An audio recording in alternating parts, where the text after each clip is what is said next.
I don't wanna learn how to love you from afar. How to love you from afar. I don't wanna love you from Good morning and welcome to Art and Culture Monday. How are you doing this fantastic Monday morning? How are you faring on?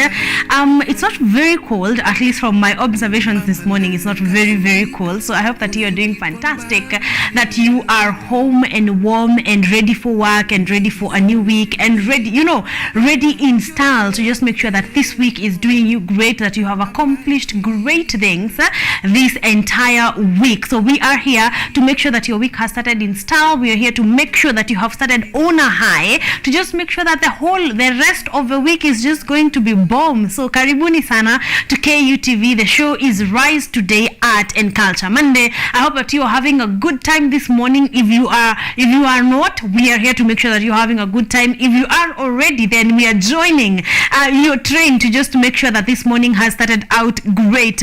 On this Monday, I actually even before we go anywhere, meet and which Monday this is, I have seen a meme that this is the only Monday that Kenyans are looking forward to. It's the only one. It's the only one out of the 30 plus Mondays that have been. This is the only one where Kenyans are looking forward to a Monday. So karibuni sana. We are together. We are together in that we are looking forward because, of course, of reasons I'm going to be telling you in detail over the course of the show. But right about now, we just want to lay foundation. Today is the 36th Monday of the year, that is 2022, which means that we have only about 16 more Mondays to go. Okay, we have just 16. So stick around. I hope that you're still mahali uliandika goals zako. I hope that book is not collecting dust somewhere. I hope that you are ticking off your bucket list one by one, because we have been here 36 weeks. We only have about 16 weeks to go. So you better get that bucket list ticked off. You better get those things that you promised yourself you would do in the year 2022 going, because you're going to be having a few weeks to actually go ahead and do that. So karibuni sana. Let's do this again. Monday number 36. We are here to make sure that you're having a fantastic time, even as you do so, as you accomplish your goals, as you have a good time. We are here to make sure that you are having exactly that. So karibuni sana. We have an amazing show lined up for you. You don't want to miss anything. Of course, starting from traffic updates, some roads will be closed today. We are also going to take a look at that. Also, we are going, of course, to have our news updates to know what is happening in the country. I know you are waiting for that specifically. And then we're going to be having, of course, our conversation of the day. Then we will take you to some art calendar to let you know where you can go and enjoy good vibes and good music and good plays and good films. Anything that is entertainment, we're going to be giving you our art calendar for that. And then, of course, we're going to be having a movie trailer. Then we're going to be having a number of guests in studio. You are going to love this one. So we have a spoken word artist, we have singer-songwriter, and we have guys from a play. This is what Art and Culture Monday is all about. So stick around for that. We are going to be having amazing conversations from right about now all the way to about 10 a.m. So you do not want to blink. You do not want to go anywhere. Don't touch that dial. If you are heading out, don't worry, because we are streaming live right about now on Facebook. So kimbia pale Facebook, look for KUTV Kenya or my page at Karen Blessing, and you will find us streaming right there, which means you can carry us on the traffic heading to the CBD or to wherever you are going this morning, and just let us keep you company. Our social media handles are also up and running. You can get me at Karen Blessing everywhere: Instagram, Facebook, Twitter, and at KUTV Kenya also across the board, whether it is Facebook, Instagram, YouTube. Just look for KUTV Kenya and you'll find us right there, and you leave your comment and then we will be getting to it in just a bit. Also, our SMS and WhatsApp line is 0739 110544, 0739 110544. You can also text in or WhatsApp us, and we are going to be getting to that in just a bit. So right about now, we want to jump right into our roads updates.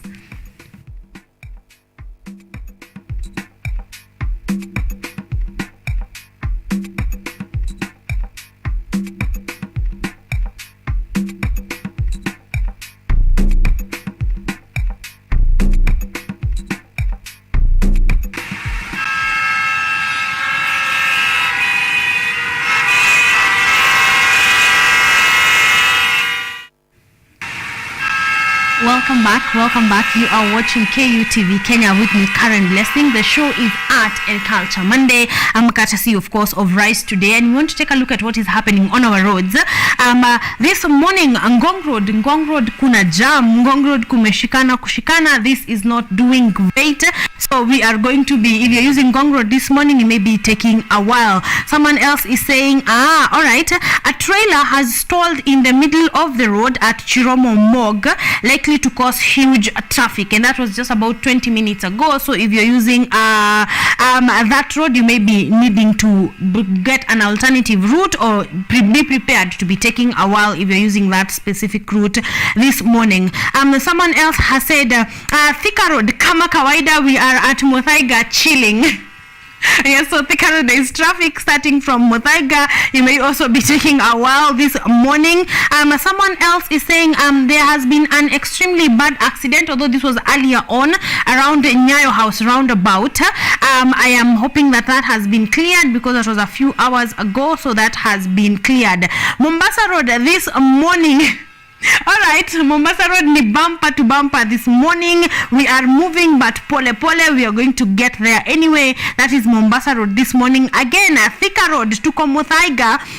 Jam starts at Muthaiga headed into the CBD. So you're also going to be taking a while along that road right about now. And of course, today some roads will be closed. So we want to also take a look at that to just give you a heads up to know exactly where traffic will be at or which roads will be closed in the course of the day. So there has of course been a notice from the Kenya Police Service of road closure today, the Monday 5th of 2022. The roads shall be closed after we get a directive from the Supreme Court, which will be 2 hours before the time given out by the Supreme Court. So when the Supreme Court gives their time of giving us their ruling on the current court case that has been ongoing, 2 hours before that, these following roads will be closed. Number one, Ngong Road. Ngong Road will be closed at the junction of Ngong Road, First Avenue, that is opposite NHIF. No motorists will be allowed to access the CBD through Kenyatta Avenue via Cathedral Road, but instead are advised to use Haile Selassie Avenue. So if you are using Ngong Road, those are the alternative routes, and those are the roads that will be closed this in the course of the day, so be prepared for that. Also, Cathedral Road or Milimani Ngong Road, which accesses Milimani Law Courts, will also be closed. At Kenyatta Avenue, Valley Road Junction around NSSF, only vehicles heading to court will be allowed. All other motorists are advised to use Valley Road. So that again, if you're using that route this morning or in the course of the day, be aware of that. We will of course keep repeating this for you, especially when we have a timeline, so relax, okay? We will be reminding you of this in just a bit. Number 3, Cathedral Road and Haile Selassie Avenue Junction will be closed, and motorists are advised to use alternative routes of Haile Selassie and Ngong Road, okay? So we are going to be giving you, especially when we have had a timeline of the Supreme Court, we are going to be advising you or reminding you rather on which routes are closed and which ones are the alternatives to use. That is about it on our traffic updates. Feel free to tell me how traffic is doing. Feel free to tell us how traffic is doing on your side. Let me know if you're heading into town, if you're headed into the CBD, or if you're headed out of the CBD. I'd like to know how traffic is doing on your side. Of course, feedback ni pale Facebook where we are streaming live, and on our WhatsApp and text line 0739 110544.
welcome back, ladies and gentlemen. I hope that you're having a good time this Monday morning. I hope that you are, breathing easy, ready, easing into the week and having an amazing time. So, karibuni sana to Art and Culture Monday. We want to have a conversation this morning. I'm going to, of course, to be giving you more details in the course of the show. But the question of the day today is, what are your expectations on today's Supreme Court ruling? What are your expectations on today's Supreme Court ruling? I know you have a lot of opinions. I know you have a lot of expectations. If anything, like I have told you, this is the only Monday that the entire of 254 is looking forward to, because most of you don't look forward to Mondays. That's why we are here, to just make sure that we have eased you into the week.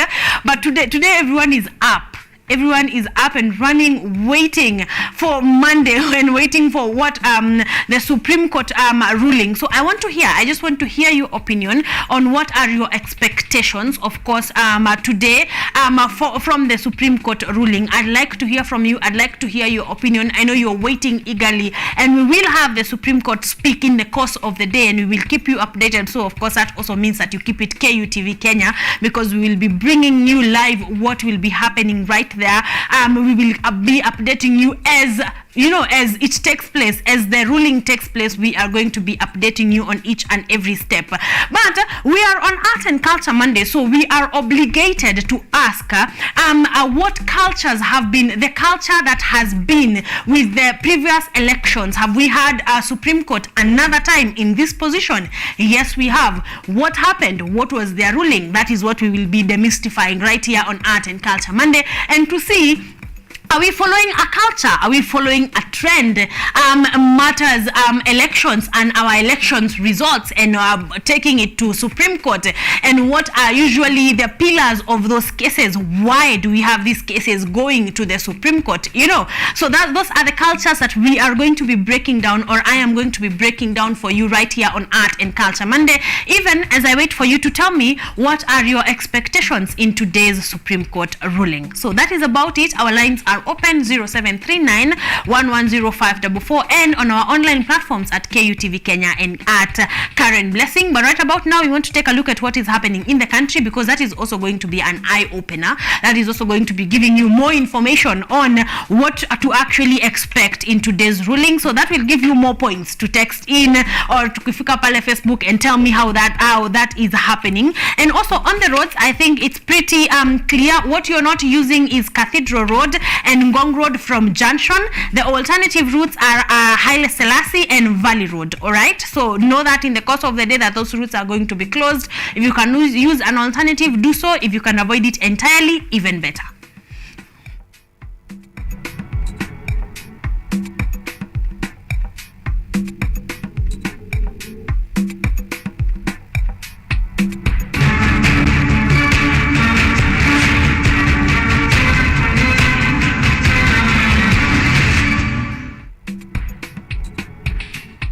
Welcome back. You are on KUTV Kenya. We want to give you an update on what is happening matters, our news updates. So starting right here, 7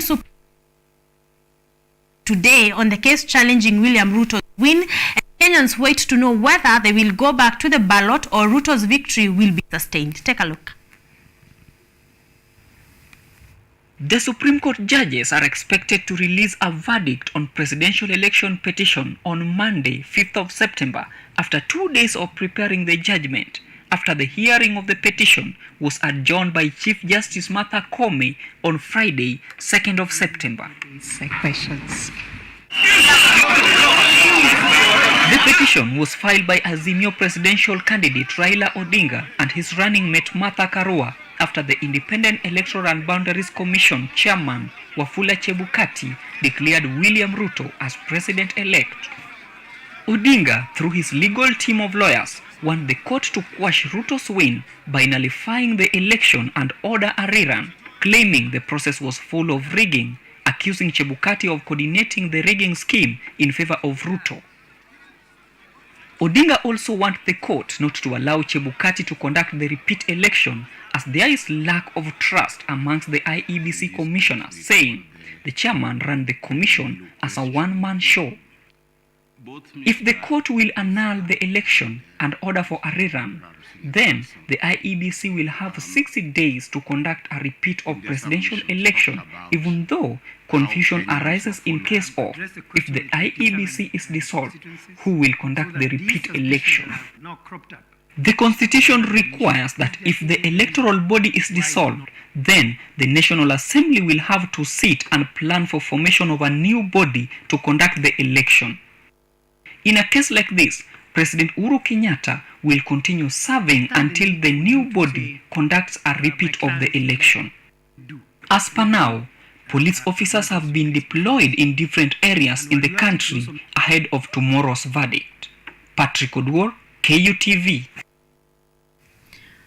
Moving on to matters security in the course of the day, the National Police Service, through a statement announced on social media, directs that access to the Supreme Court shall be limited ahead of the presidential petition ruling expected to be delivered on 5th September 2022. The NPS has advised Kenyan citizens to instead follow the Apex Court's ruling from their respective homes. Take a look. In a statement made on Saturday by the National Police Service, the NPS says that all roads leading to the Supreme Court shall be closed, and therefore citizens have been advised against gathering at the premises during the presidential election petition ruling. NPS has also assured the public of safety, noting that they have taken all the necessary security measures across the country. The Commission has guaranteed the public that there should be no panic or any anticipation of chaos after the verdict. The public has, however, been urged to cooperate with the law enforcement and other security agencies and to report without hesitation any suspicious activities within their areas.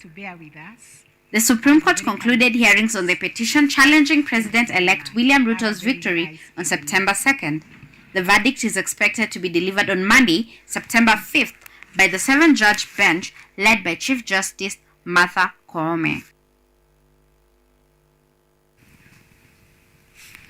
Moving on, thank you very much. Of course, that is matters what we have talked about on our traffic updates on which routes will be closed, and of course you are advised if you can watch the proceedings from home, the better. Okay, moving on, Siaya Senator James Orengo has exuded confidence that the Supreme Court will rule in favor of the Azimio la Umoja presidential candidate Raila Odinga that the just concluded general elections were bungled. Orengo, who is Raila's lead counsel in the petition challenging the declaration of Deputy President William Ruto as the president-elect, at the same time called on Kenyans to maintain peace as they wait for the outcome and even after the court delivers its judgment.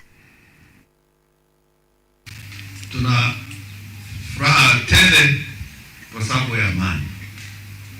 Amani ambapo tunataka Kenya isiwe na fujo. Na kesho tunaomba kila mahali tuwe na amani, tukipata uamuzi kutoka koti kuu. Ile kesi ambayo tulifikisha ambayo inahusu uchaguzi ambao tulipiga kura tarehe 9 mwezi wa 8. Na sisi kama watu wa ODM na tena kama watu wa Azimio tuna hakika ya kwamba maamuzi ya kesho itakuwa ni maamuzi kusema ya kwamba kura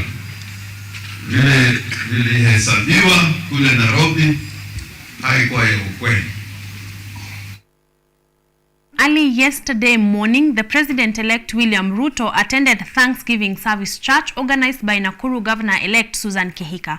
The main agenda of the service was to thank God for the victory of the Governor Kihika. The service was attended by different elected politicians and the former governors of Kwale County Salim Mvurya and Kilifi County former Governor Amason Kingi.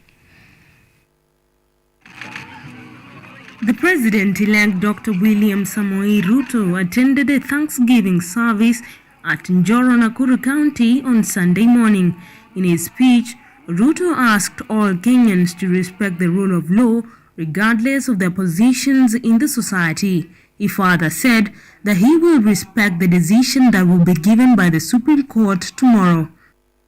Taifa la Kenya ni taifa ambayo inasimamia sheria na katiba. Na hakuna mtu mmoja, hakuna mtu yeyote mwenye atafanya kinyume na sheria na katiba ya Kenya. Ruto thanked the people of Njoro for voting for him and praised the people of Kenya for making Kenya proud by voting peacefully across the party line and promised to work for them sincerely. Vile kesho mahakama ya upeo itatoa uamuzi wake. Kwa sababu sisi ni nchi ya kufuata sheria, pia tutaheshimu uamuzi wa mahakama ya upeo. Hivyo ndivyo tutakavyokuwa na nchi ambayo itakuwa ni nchi ya Wakenya wote. Na hakuna Mkenya mkubwa na mdogo. Wakenya wote ni kiwango kimoja chini ya sheria na katiba yetu ya Kenya. Ruto also urged Kenyans to pray for the outgoing President Uhuru Kenyatta for peaceful transition as he retires. He also wished President Uhuru well and peaceful retirement. Sisi wote kama wakaaji hasa wa bonde hii la Ufa tunashukuru Mungu sana kwa sababu watu wengi katika taifa letu la Kenya walikuwa wanataka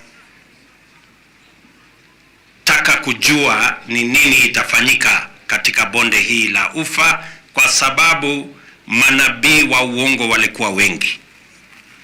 Lakini kwa sababu tunamwabudu Mungu aliye hai, bonde la Ufa iko na amani na Kenya iko na amani. Muombe rais wetu Mheshimiwa Uhuru Kenyatta ate katika nafasi hii ya transition, kwa sababu ndiye atasimamia mambo haya ya transition. Mungu amsaidie, ampatie hekima ndio tuweze kuwa na transition ambaye haina matatizo, transition ambaye itakuwa ya amani, ndio Kenya iweze kwenda mbele vile sisi wote tunavyopenda. Na hata wakati anaenda kuchukua nafasi yake ya kupumzika, pia Mungu aweze kumsaidia. Ruto mentioned that he will fulfill his promise of making Nakuru an industrial city and reducing the cost of living to Kenyans by reducing the cost of seeds and fertilizers. Moving on, Catholic bishops have called for solemn invocations for the 7 Supreme Court judges to deliver a Solomonic verdict on the presidential election petition today. Chairman of the Kenya Conference of Catholic Bishops, Archbishop Martin Kivuva, also urged Kenyans to resist being persuaded to disrupt the peace that has prevailed before and after the general elections held on August 9th, 2022.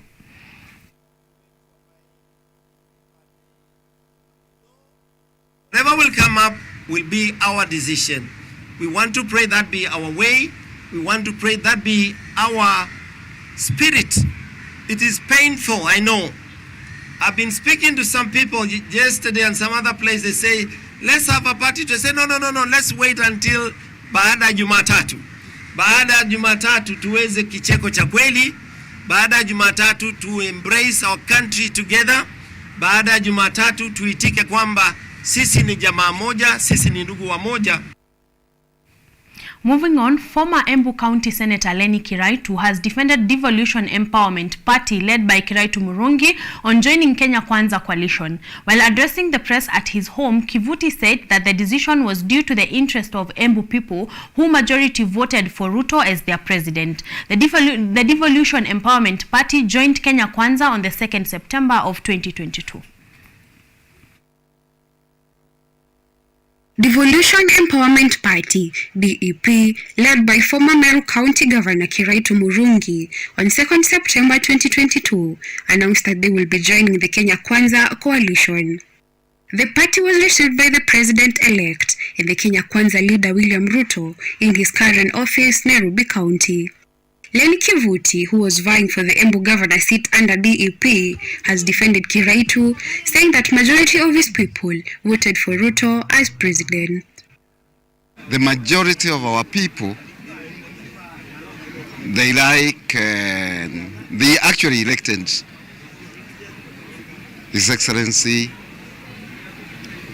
William Samoei Ruto. And we would be deceiving ourselves if we think we are leaders not following the wish of our people. Kivuti lost the gubernatorial seat to Cecily Mbarire of UDA after garnering 105,246 votes, while Mbarire garnered 108,610 votes. The Azimio la Umoja One Kenya coalition has been losing members to their main rival, Kenya Kwanza.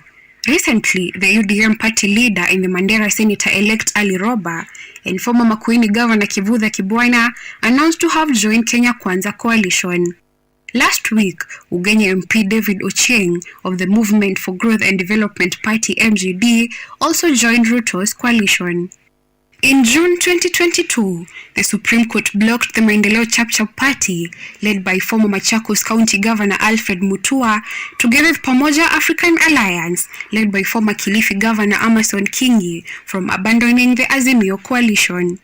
The court said that the two parties should follow the rules of bowing out that is in the agreement contract among affiliated parties in the union. Yambura Kabura, KUTV. Moving on, the weatherman has warned that most areas are likely to experience poor distribution of rainfall, which could be attributed to La Nina conditions, where the sea surface temperatures over much of Central and Eastern Pacific Ocean are below average. Take a look. The ravaging effects of drought is expected to continue to bite hard as the short rains usually received between the months of October and December are predicted to be low. Most of the climate models globally indicate that the La Nina conditions could persist for a while. Dr. David Gikungu, the director of Kenya Meteorological Service, said that the start of the rainy season is likely to be delayed across much of the eastern parts of the country.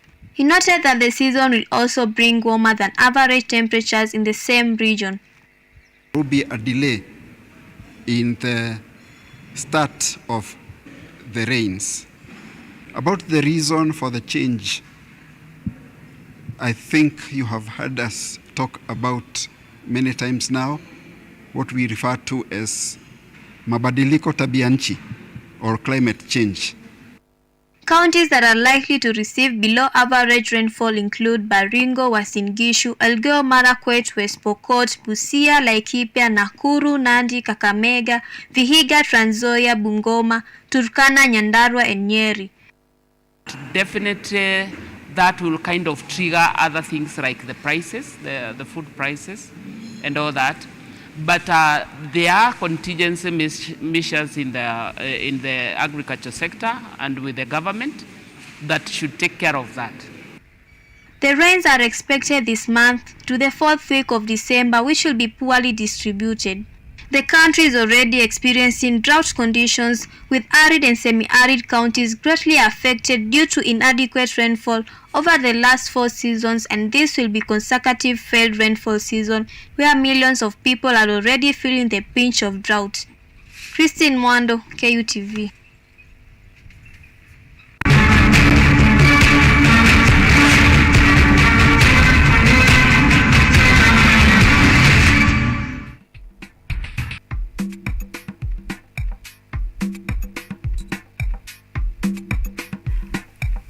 Welcome back, ladies and gentlemen. You are watching KUTV Kenya. Of course, you're with me, Karen Blessing. The show is Art and Culture Monday, and we have started on a high. So if you're just joining us, not to worry. We have about 2 more hours of fun-filled discussions, guests, activities. So we are right about now. We will be having a number of guests right here in studio. We have a poetry and spoken word artist who actually is already here. So you're guaranteed that we are starting on a high. And then we will be having a singer-songwriter. And then today is the day that we have the conversation on the 5th, who almost disrupted the show last Monday. Karibu waingie studio, but they will be here with us today. So you are guaranteed to have amazing conversations right here on Art and Culture Monday. So stick around, but right about now we want to take a short break. I'll see you on the other side of the break.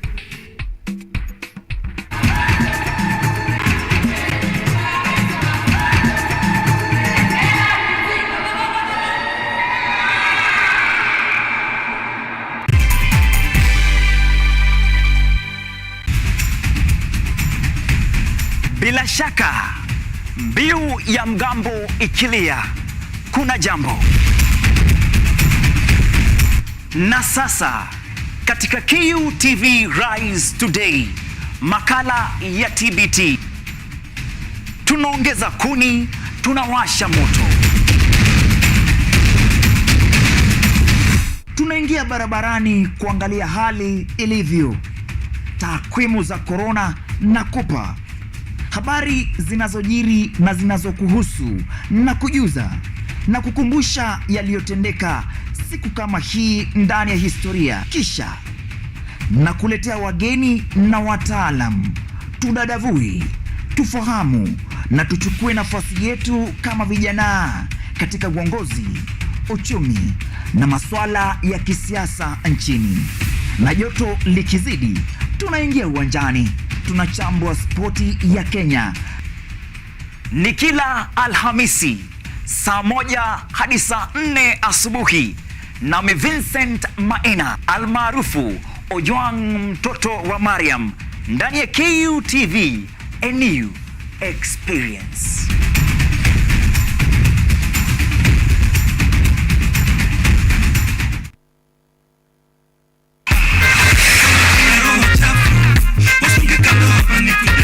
What's up, people? How are you doing? My name is Katali Kenya, and I will be bringing you the full packed entertainment show in the 254. Talk about trending topics on the industry 411. When these people were doing the things they've been accused of, was I there? We're bringing you the biggest upcoming and sizzling artists in East Africa coming through. So then I got a call from Shafiweru. And he asked me, wewe, unataka kufanya radio ama nini? Nikiwa solo artist, sema nilikuwa careful. The biggest concerts and events going down in East Africa.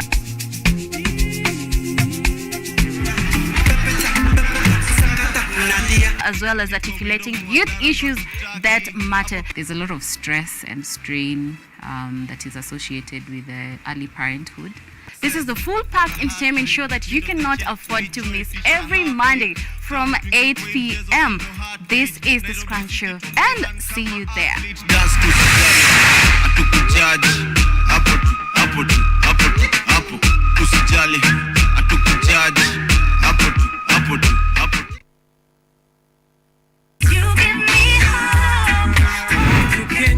This is my jam down. I will never give up. Na hata nikisota away. Show me something. Everybody wanna feel like me. You is like a river. Real thing, if I never mama, I wouldn't believe it. Hear me when I say just like.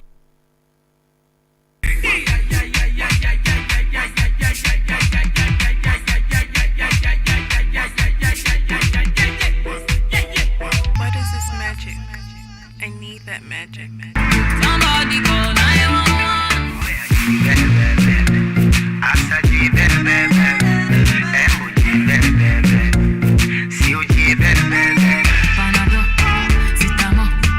Anything for your girl, give me more.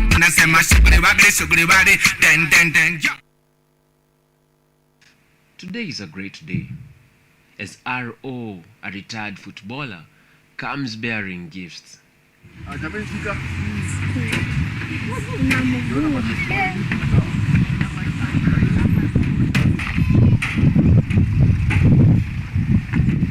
This is our Sports Soccer Academy, and welcome to the future. Yo!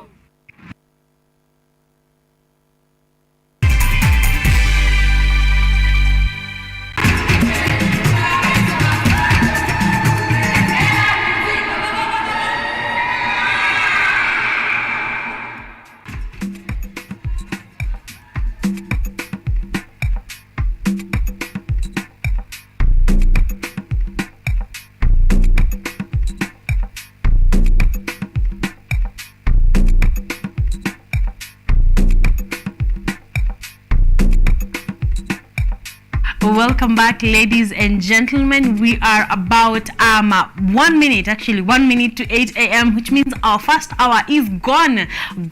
Even if Monday inaisha, by the way, pole too.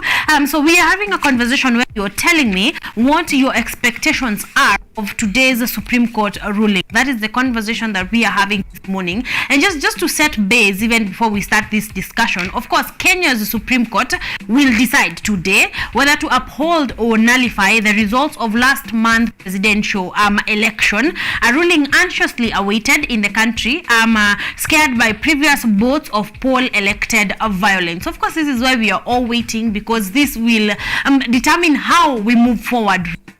Whether we are going into another election, whether we are moving on to a new president who will actually be sworn in. If this happens, who will actually be sworn in Tuesday of next week. So this, we have a lot in the line. That is why we are waiting patiently. The 7-member court will rule following 3 days of oral arguments that have been going on last week by lawyers representing the two main candidates and rival camps of election commissioners. So that is what will happen.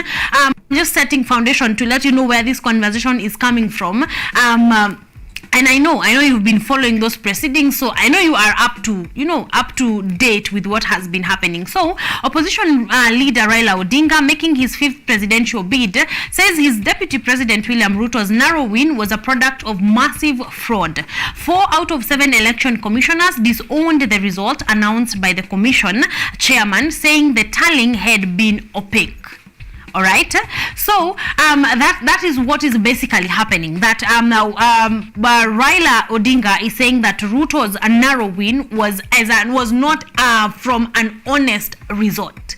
Just to keep you up at bay with what is happening. So we are going to be taking a look in the next link of the similarities and why this is not the first time we have not been here. Because as said, this is Art and Culture Monday, so we follow cultures, not just from 1800s. Even from last year, we want to notice those patterns that are happening, because that is what cultures are made of. So when we come back after our first launch, we are going to be taking a look at what happened in 2017 to just get down to where are our minds fed from. Why do you have the opinion that you have? Why do you have the expectation that you have, that you're of course going to be sharing with me? So feel free, kimbia pale Facebook and tell me what are your expectations of today's Supreme Court ruling, so that as we go through them, we'll see what happened in 2017 and be able to actually compare notes and understand where we are at better. But right about now, we want to move on to our very first launch. My guest is already here, so we want to jump right into our launch and then do this first launch as we move on.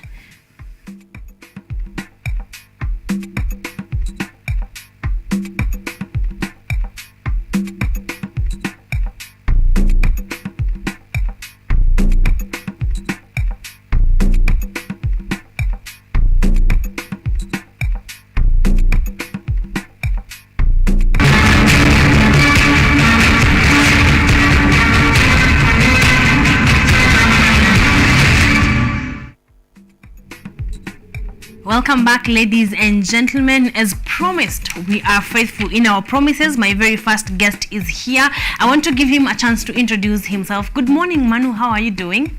Good morning, True. I'm doing great. How is your Monday morning? My Monday morning was so great. Yeah. Umesumbuka kuamka? Now that you're in school, like, is it a hustle ama umeamka tu kwa sawa? Niko used to kuamka the time yenye nimeamka, so I haven't feel anything. Yani ilikuwa tu like usual. Like usual. Yeah. Wow, high school days. Really miss them. I want you to say hi to guys at home. Tuambie unaitwa nani, mbona uko hapa, what do you do, uko katika usanii gani, and then we will jump right in. Okay. Hello fam. This is Manu Sparks right away. I do poetry and I'm still schooling. I'm a Form 4 student at Kinania School. Yeah.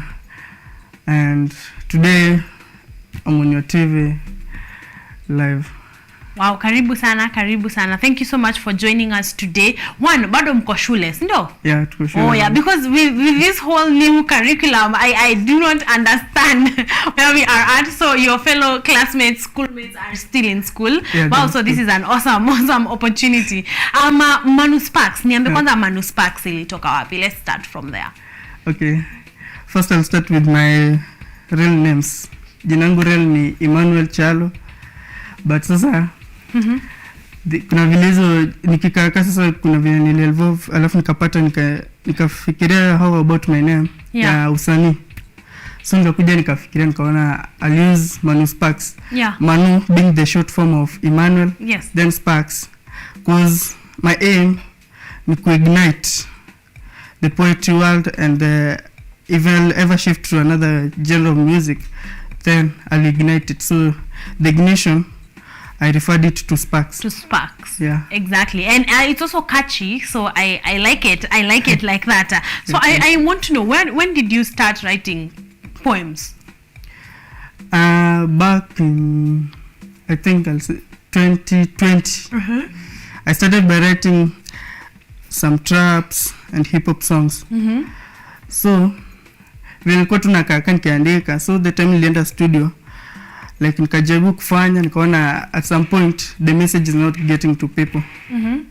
So siku release anything, I had to go back and kuikaa chini alafu tena ni reason. So I started reasoning, then I found that I can do poetry, so it's the message to be delivered to people.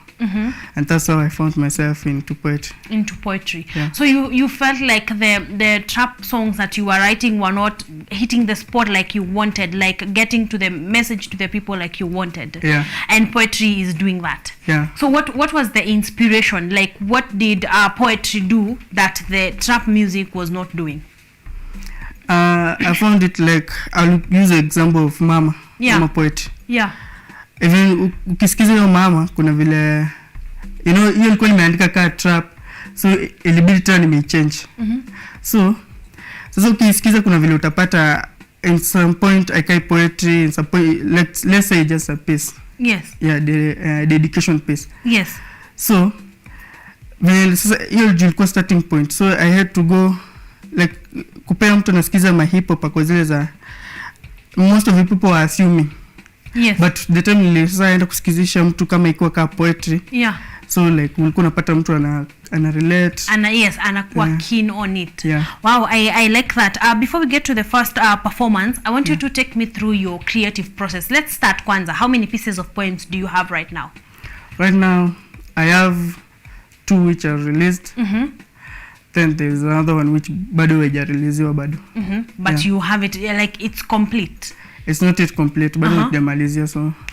Okay, take me through your creative process. Like what inspires what you write about? Okay, what inspires me is about the first experience. Like mama poetry was an experience after my mama left. Then the DX was about, I'll say experience even though niko high school. Then pia learn from other people. Unaweza pata ulikuwa unapata maybe most of the time unapata like social media first of all, unapata mtu kwa broken, so that feeling ndio ilinipea creativity bado. Inaku inspire. Okay, I like that. How long does it take you to write a piece? Probably 2 days. 2 days, around 2 days, and you are done with it and you're ready for performances. Okay, we want to hear one of the pieces. I think we start with Dear X, so let's hear that one, alafu we come back and continue this conversation. Alright. This kind once again.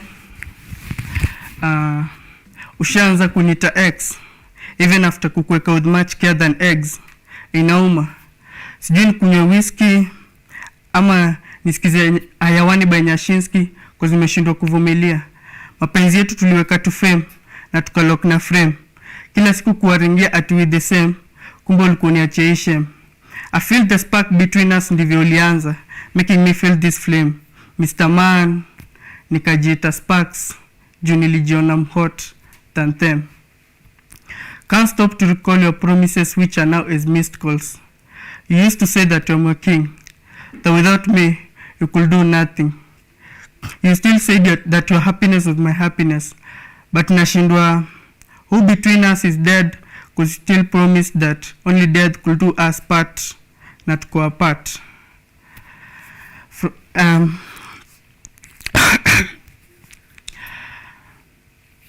From being your coco pa ushaanza kunchomea kwa mabeshte zako ati since when ukadate jogopa kami.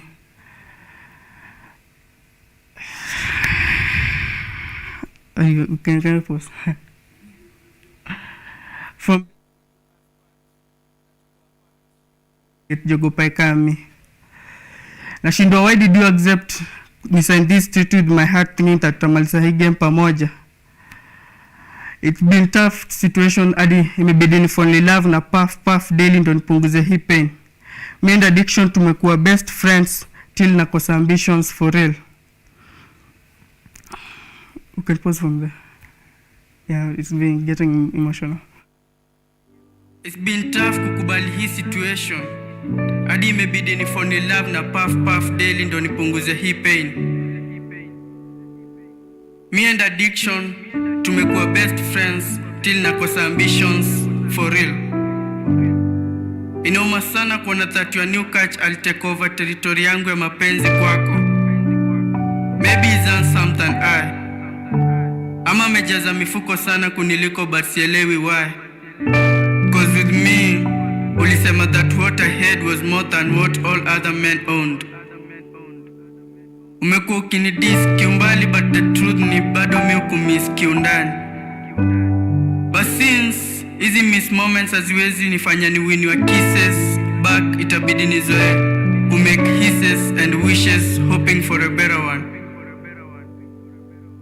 Kama Messi ulinichenga nikachengeka, ukanichocha nikachocheka, nikakupenda chuki moyoni mwako kaongezeka, na ndo maana sai kwenye mapenzi nateseka. But I accept the situation, and since it was your decision, I'm okay. I'll just obey your choice of happiness, though heartless, and wish you all the best, Miss X. Welcome back ladies and gentlemen. That is Dear X from Manu Sparks. Anasema inaguza roho mahali. So we might need to give him a little break here and there because the pieces are from the heart. But Manu, we want to move on. Who produced this piece? Okay, the Dear X piece was produced by a producer known as Abu Baxter. Yeah, he's from Daystar University. Yeah, he produces for me very well. Yes, I appreciate him. The other one, Dear Mama, who produced that? Was a producer known as Ian. So are you working with, are you planning on working with different producers, ama kuna moja mwenye ume identify that you want to work with long term? Working with different producers, that is what I'm aiming at. Yeah, having some experiences with that. Yani una shift ndo kuna at least more experiences with producers. Yeah. Yeah. So that's where you are at right now. Who do you look up to as a poet? I look up to Imani Frist. Yeah, that's one of my mentors. Why would you look up to them? As in, nikisikiza poetry yao, kuna vile hiyo ni jenga sana. Iko on some point realistic. Yeah. Yeah. Alafu pia kuna vile pia iko fun pia. Exactly. Yeah. Are you planning any collab with him or with anyone else in the poetry space? Yeah, I'm planning some collabs. Yeah, with the Manifesta. Maybe there's this lady who's called Grace. Yeah, still I'm planning a collab with. And maybe some big collabs like with big people in future. So ziko unazipanga mahali? Yeah, nazipanga mahali. Yes. Ni vile bado sija approach watu wengine. Yes. Okay, so we are waiting for you to make those approaches so that one easy pieces in collabs. What are some of the challenges that you are facing as a poet this time? Most of the challenges ni kitu ya kwanza, most of the people, like let's say agent kubwa sana ya like say akina Fadhe, bado hajakuwa, yani bado they have not realized about the different genres of music. Yes. So unapata like nikimpelekea akisikiza unasikia anasema hiyo uimbe. Sasa like kitambo mueleze, so inakuwa like ni kitu kingine ngumu, so like anakuambia unafaa uimbe, so like unakuwa hiyo challenge kubwa sana because hawakuelewi kitu ya kwanza, wafikiria kama unaongea tu kitu ya kwanza. The other one is about most of the people in fact unaona venye sasa unaanza. Most of the people will be like you're joking like like for me sasa venye niko shule na bado unafanya so like kuna kuanga na too many challenges like unapata like mtu anaweza kuambia brother mbona usomangi like mtu anafikirianga most of the time usha quit shule like I've been facing like most of the time those things. I think those are some of the challenges that you are facing here and there. Yes, because that brings me to the question of how are you balancing now that you are a student in Form 4? This is not Form 2, it's not Form 3, like it's Form 4. How are you balancing those two? Like I've said, like poetry naandikanga tu within 2 days. So that's on a Saturday and a Sunday. So the whole week I'm always in school from Monday to Friday. Not unless niko mgonjwa, that is, but niko day school, that's why na kuanga so available. Yes, so at least you get to go home. You says you get to like get time off school. Okay, I like that. What do you like most now that you have worked with 2 producers? What do you like about them, like in form of a shout out? What do you like specifically about them? The first thing I like is about how they are honest with me. Because most of the time na nikirecord just si tunakuwa na do so like nazenda ni record then like this DX hata ni release bila hata kulipa kila do. So like wako so kind and wananielewa at some point. And still they are doing a good job in marketing me. Yes. Exactly. Awesome. What are your future plans now, this poetry? Because now you're clearing school. Is there any specific course you want to pursue, and what is your plan with your poetry after high school? About the course, I'm planning to go to a music school and do music. Then my plans are maybe in future I'll inspire many people and be a mentor to many people. Okay, so we're wishing you all the best as you go on into the future. The next piece in unaniambia ni incomplete. When are we expecting it? In less than a month. So before end of this month, beginning of October. Before the end of this month, September. Okay, so we are going to be looking forward to the other pieces that you're going to have and hoping that you add more and more. You know, the year is we still have a few more months to go, so hoping that by the time December inafika utakuwa umeongeza. I want you to give a shout out to your fan base, watu wenye huku support, watu wenye that listen to your word, before we go to your social media handles. I'll give first shout out to my brother because he's the one who I was left with. So that's a big shout out. My uncle, I'm accompanied by my uncle, so big shout out.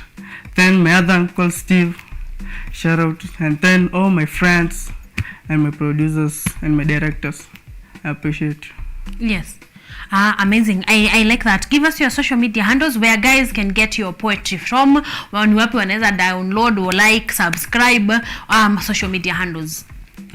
Okay, my first social media handle is first find my music at YouTube, Manu Sparks. You find the poetry. Then on Instagram, find me at _Manu_Sparks. Facebook Manu Sparks page and the account. Twitter Manu Sparks, TikTok Manu Sparks. That's all. Yes, so Manu Sparks across the board. Ukimtafuta tu utampata. One last shout out to Shule. We can't forget your teachers, fellow students, your school, as we close with Dear Mama. Okay. Shout out to Kinani School, all my classmates, all my teachers. I love you so much. All of you, thank you so much. I want us to get to the last piece, which is about Mama. Would you mind giving us a brief history of that inspiration? The story behind Mama was it's a very realistic story. My mama left me when I was, I think, 16 years. That was back 2017. So it was a painful situation because I used to kuishi na mom every time nikitoka shule. So like nikitoka shule the only thing nilikuwa nafikiria was mom. Even though nilikuwa mkubwa. So like venye alipass, so I was like it was a very big loss for me, and that's why nikakaa na nikakuwa like, what will I do? Sijai at least surprise my mom with anything, so like nikakuwa like, what if I do something which akiwa pali yako tu I fail at least akuwa tu, and I feel like sijui kama ata fail, you know, I don't know about the stories about anyone's demise, so like I love her.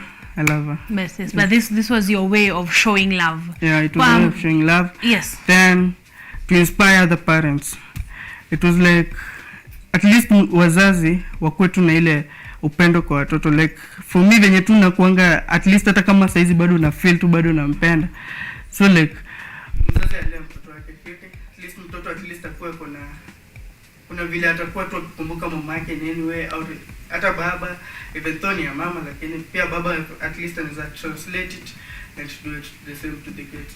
Exactly. Thank you so much. Of course, sorry for your loss. And I hope that this piece inspires both parents and and their children to just love on them. I know, like this one reminds you don't know tomorrow, you don't know where we will be. So if you can love your kid, if you can love your father, you can love your mom, just Manu Sparks is here to just tell you, keep on doing it, and the limited time that we honestly have here, because it's never enough, to keep on loving on them. And of course, you can follow Manu Sparks on all his social media handles at Manu Sparks, so go ahead and do that. But right about now, Mama from Manu Sparks.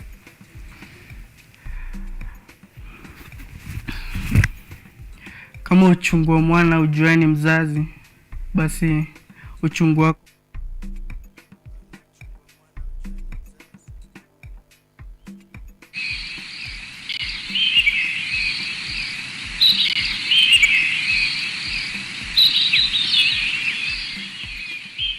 uchungu wa mwana ujuani mzazi, basi uchungu wako mama ujuani mie.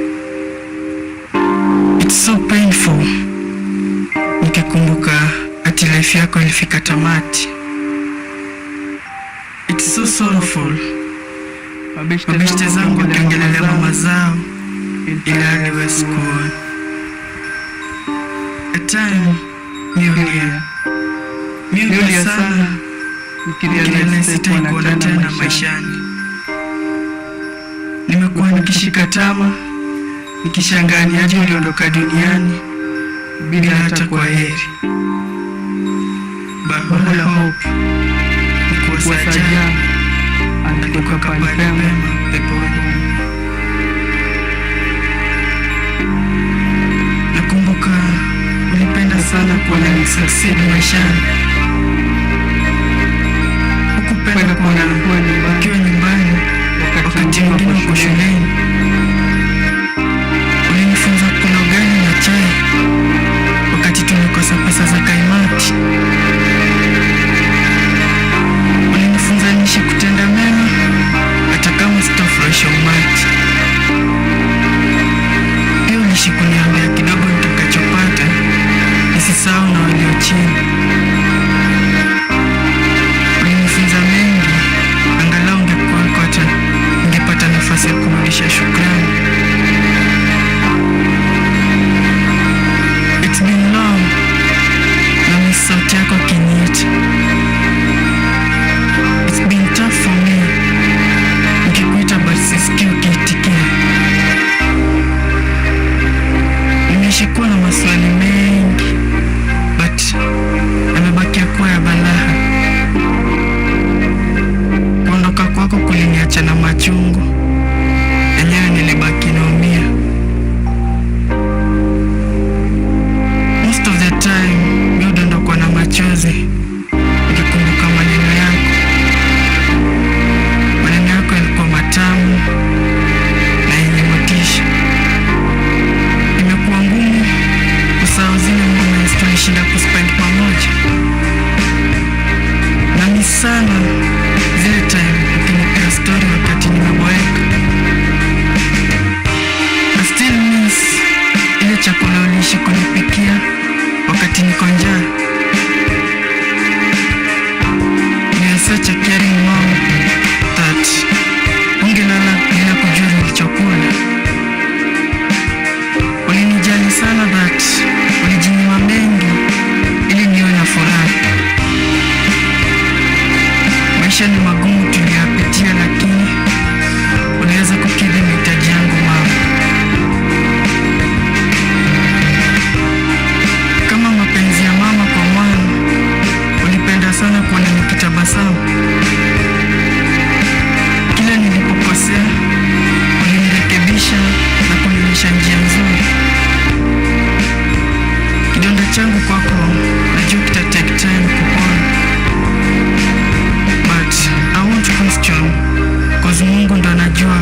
niwezeshe kunifanyia. I love you, Mom.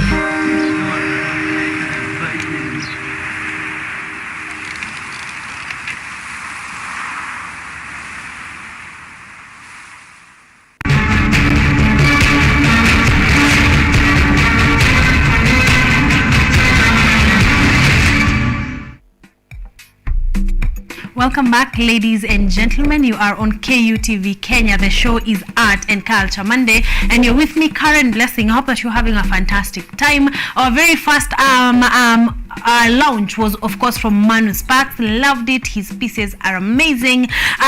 They are well done, put together, emotional, of course. So I hope that some, and I know for a fact that a number of you can relate. Therefore, we need such poets. We need such writers. So please follow him, Manu Sparks, everywhere. Instagram, Twitter, YouTube, TikTok, any social media platform that you can think about, he's actually already there. So please go subscribe, like, share his content, and help him grow. Yes. So we want to move on. We were taking a look at the similarities between 2017 and 2022 matters, elections, and the Supreme Court. And the Supreme Court actually made history in the last elections in 2017 by annulling President Uhuru Kenyatta's victory over Odinga because of procedural irregularities. Irregularities. Thank you very much.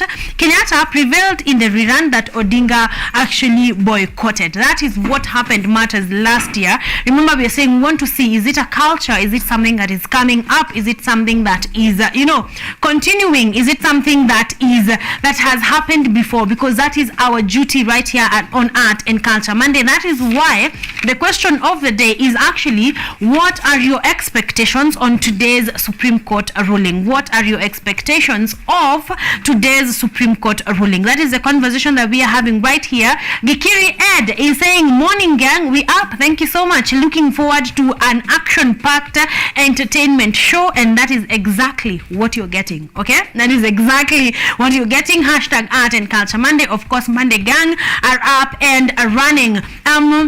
Nerito Njoroge is saying, tuned and loving the show. Thank you so much. Of course, asante sana. I saw Nina somewhere. Nina Gikunda was tuned in, or rather is tuned in. Thank you so much, dear, for being here. We totally appreciate it. We want to go for a short break, but when we come back, we're going to be having none other than Team the Fifth. If you were here last Monday, you definitely know what we are talking about. But on our next launch, we are going to be having the team from Hall of Fame presenting the Fifth. I cannot wait to have that conversation. I am elated, excited, ready. I am already on September 6th, right? I hope that is okay.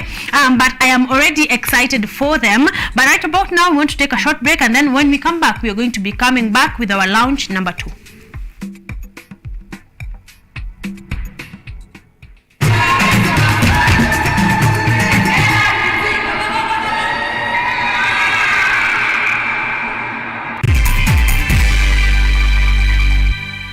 Today I am at Jua e-bikes. So if you look at our bike, it's quite competitive compared to Boda Boda, which is currently used especially for delivery riders. This is because unlike a motorbike, you don't have to use fuel.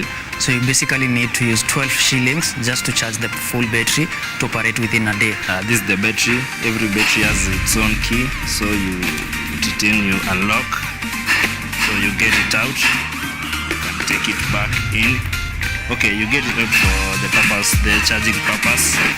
This is increasing the speed, reducing the speed.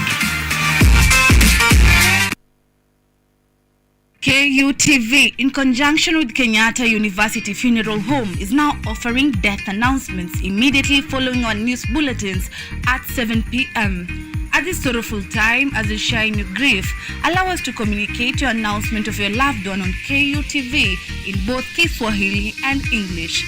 For more details, kindly inquire at the KU Funeral Home Service Desk or call 0736 928 380 or dial 020 359 9054. Maelfu na maelfu ya wahamiaji wakiwa na watoto kutoka nchi za Amerika ya Kati wanaendelea kuwasili kwenye mpaka kati ya Marekani na Mexico. The folks are going. Thank you very, very much. I appreciate it. Thank you. Ni habari kutoka pembe zote duniani. Pepo Power si vuguvugu. Pepo Power ni idea. Tazidi ananyonya, hanyonyi vizuri, anakuwa hayuko comfortable. Jeshi la Jamhuri ya Kidemokrasia ya Kongo linapambana na waasi wa ADF. Kwa sasa wanatoa wito kwa mashirika, makampuni na vile vituo vya uchukuzi. Mambo mengi yatakwenda kama yalivyopangwa. Hapa ni kuna mmoja wa viongozi wa chama cha wavuvi katika eneo hili. Zaidi tunajaribu kuwapa chanjo ili ina boost ama inanyanyua kinga ya mwili, ndio inaenda kupelekea kupambana na virusi. Ni duniani leo, Jumatatu mpaka Ijumaa, moja kwa moja kutoka VOA Swahili, Washington DC.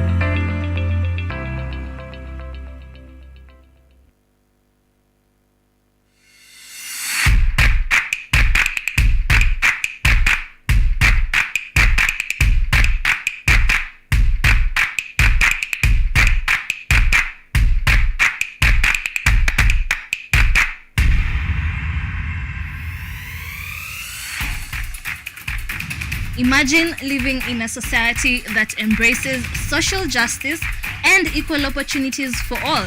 On Woman Crush Wednesday, Rise Today, we bring you experts for meaningful conversations on matters gender equality. Mimi nasaona hakuna gender equality as we speak. So we continuously work with the men. I feel that they're judging the girl. Parenthood. Mind is very important in infertility. Mental and physical health. You need to be surrounded by a proper network. After nimeanza healing process, nilikumbuka kuhusu boys na wase wenye niliacha ghetto. Like kila wakati nilikuwa najaribu kutafuta mbinu yenye naweza wafikishie ujumbe. I feel like if you have 15 minutes, if you have 20 minutes, 30 minutes, whatever amount of time, use it, because any physical activity is beneficial. No physical activity is dangerous for you. And we touch on current affairs. Marrying is a journey. It means you're taking a journey together. I'm dying to be different. Changamoto ziko, but you can't sit there saying, oh, mimi nitafanya mziki siku yenye dozi takampe. You look at this person and you're like, wow, they just woke up and they found themselves here. Join us every Wednesday morning at 7 to 10 a.m. here on Rise Today Woman Crush Wednesday. I am your host, Nina Gikunda.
Welcome back, ladies and gentlemen. We are at 34 minutes past 8 a.m. I hope that you are doing fantastic, that you're having a good time right here on Art and Culture Monday with me, Karen Blessing. So karibuni, we are on our launch number 2. I hope you have liked, followed, subscribed to Manu Sparks channels and moving. But now this is our launch number 2. We are talking nothing else but Hall of Fame and the 5th, and I have a lady and a gentleman ready to help me dismantle what this is all about. So karibuni sana, guys. How are you doing? We're good. We're good. You're doing good. Where do we start? Ladies first, men before? Ladies first. Ladies first. Okay. So please, Edna, introduce yourself. Tell us what you do. Alafu we jump right in. My name is Edna Tay. I'm a member of Hall of Fame Entertainment. Yes. I'm a vocalist, a singer, a songwriter for quite some time now. Yes. I joined Hall of Fame early this year. Yeah, and it's been a good journey. It's been a good journey so far. All right, let's move on. Jose. Hi. Hi. I am Joseph Mukunga, but PH is silent. My name is only Jose Mukunga. Yes. First members of Hall of Fame Entertainment, that is from 2019 till date, doing the 5th play in our run. Yes. I'm also a model. Currently, first runners up, Mr. MKU. Yeah, generally I'm an actor. I do narratives. Yeah, that's basically doing everything that the entertainment industry wants me to do. Yes. Karibuni sana. You are here on a very, very nice special date because today is the 5th of September. We are waiting our 5th. Hall of Fame 5th bado tunamgoja, but today we are waiting the 5th. Then you guys have told me this is your 5th play. Yeah. Wow, all right. Did that have something to do with the name? Ama ini ile 5th tunangoja? We'll talk about that. We'll talk about that shortly, right? Sawa. Let's get to know you a little bit. So Edna, what do you do apart from being a member of Hall of Fame? You know, before you got there, what do you do? I am a student at Kabete National Polytechnic. I take diploma in mechanical engineering production. Yes. Yeah, and also I do part-time modeling. Yes. Agent and commercial. Yeah. And commercial modeling. Okay, Jose, naona hapa ni kama umechezwa. Uko entertainment, unasikia Edna anafanya engineering na huku kando na kuna modeling. But wow, thank you. How did you are you planning on pursuing the engineering course that you are taking after you're done? Yeah, definitely. Yes. So you want to be a career woman and then also be in the entertainment industry. Yeah, art can be fixed anywhere. Yes, like before they know it, ndio wewe una model. You know, we like it. We like it here. So which year are you in? Third year. So you just have a year to go or two? A semester. A semester actually. Yeah. So unamalizia hii story. Okay, Jose, what year? Unatoka MKU ama una bado niko I'm pursuing banking and finance at the moment. So bado niko shule nasoma lakini entertainment lazima tupige. Ndio lazima upige. Lazima tuendeleze. Yes, as you manage their money. Unajua like we are looking for money in the art industry, so if we can have a banker with us, we would be very happy. Yes. I think let's stick hapa kwa Jose because you joined Hall of Fame faster. How did you know about Hall of Fame as you are, because now you are in the creating process of Hall of Fame. No. How did you get to know them and how did Hall of Fame come to be? Now, Hall of Fame, we started it in 2019 as a way of transitioning from drama festival. Yes. After the Kenya National Drama Festival, we were like displaced at talent tena. Then that time ikifika ndo we like, we had talents, let's get back to the stage. But so Hall of Fame came as a transition. Yes. Let's take higher tasks again, where everyone was like, took the best actor, the best what. Now, if you want to be best in anything, you would take a harder tasker. Yeah, that is why we joined or created Hall of Fame. I like that because that was a very, like that opportunity was unexplored, you know, because now we've moved from very big talents, high school is done, and now we're just here. We're just chilling. So I like it. So since its formation, how has it been? Being a member who was there from the beginning, how has the experience been from play to play? Yeah, the experience has been great. Okay, challenges here and there, but always ready. We are always working as a teamwork to tackle them and to put the A game out there, making a name in the industry. That's our purpose. That's our goal each and every day. Yes. Yeah. Just to take as a final question before I move to Edna, the plays.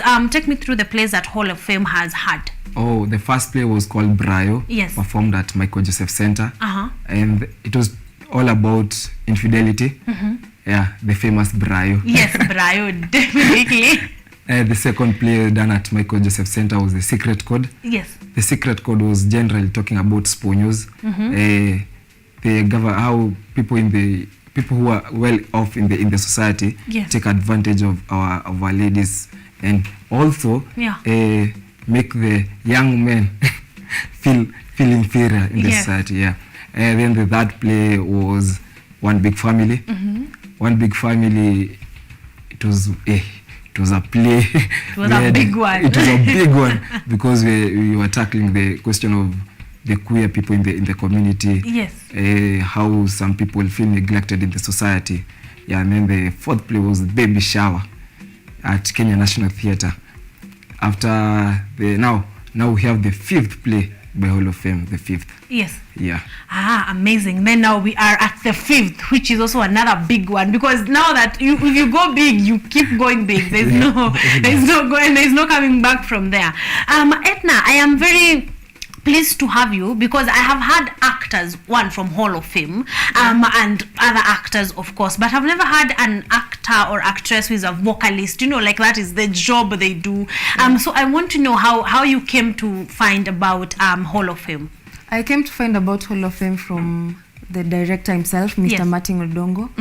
Yeah, and I was called for auditions. I came, I auditioned for the last play, Baby Shower. Yes. Then I got the position to be a vocalist there. Yes. Okay, so how did you land? Like, how was that? Just take me through the conversation of how do you even audition as a vocalist? Because I know how you audition as an actor, actress. How do you audition as a vocalist? As a vocalist, you're given a song, then you're given time to learn it, and then you come and present it to the directors. Yes. And then they get to judge you and you're chosen from that. Yes. I'm asking that because I think that is usually one of my favorite parts in plays, because that the vocalists are so raw, and authentic. Like, that's their voice. That's actually how they sing. So I like that. Are there other vocalists in Hall of Fame? Yeah, there are other vocalists in Hall of Fame, about 6 or 5, of them. So how do you plan your roles? Like, do you sing like wewe uko kwa the fifth, ama a number of you are kwa the fifth, then the other one were in one big family, or how do you work around it? We have lead vocalists. Yes. And then those ones take the solo part, and then we have the backup vocalists. So the lead vocalists get to sing the main part of the song. Yes. And then, in music we have different kind of voices. Yes. So when we incorporate all of them together, we make good music out of it. Exactly. And that's all about music. Yes. And then also another one, how do you choose the songs? Like, are they dependent on what the play is about? Do you write original songs for some of the plays, or how do you go around that? Yes, we write. We write original songs, and also we choose other songs, the ones that are already done by the artist. Yes. According to the themes of the play. Yes. Yeah. So it actually depends on what the play is about. Then you get to know, are we writing a song for this one, or are we getting a song that is already done? Yeah. It depends with the theme of the play. Yes. Let's say if it's about cancer awareness, we'll just we'll compose a song about it, or an already done song, and put it there. Yeah. Okay, I like that. I'm already looking forward. What role are you playing in the fifth? Right now I'm just a vocalist. Yes. Yeah.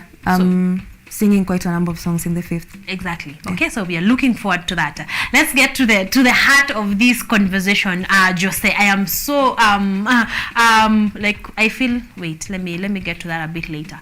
Jose, what was the fifth, what birthed the idea? Like, mulikuwa wapi mka, because it could have been about anything really. But where did the fifth come from? Now, another banger. Yes. The fifth, generally, we sat and asked ourselves, what has not been talked yet to the society? Yes. Ni nini watu bado hawajafungukiwa kwa society? We need to address that situation.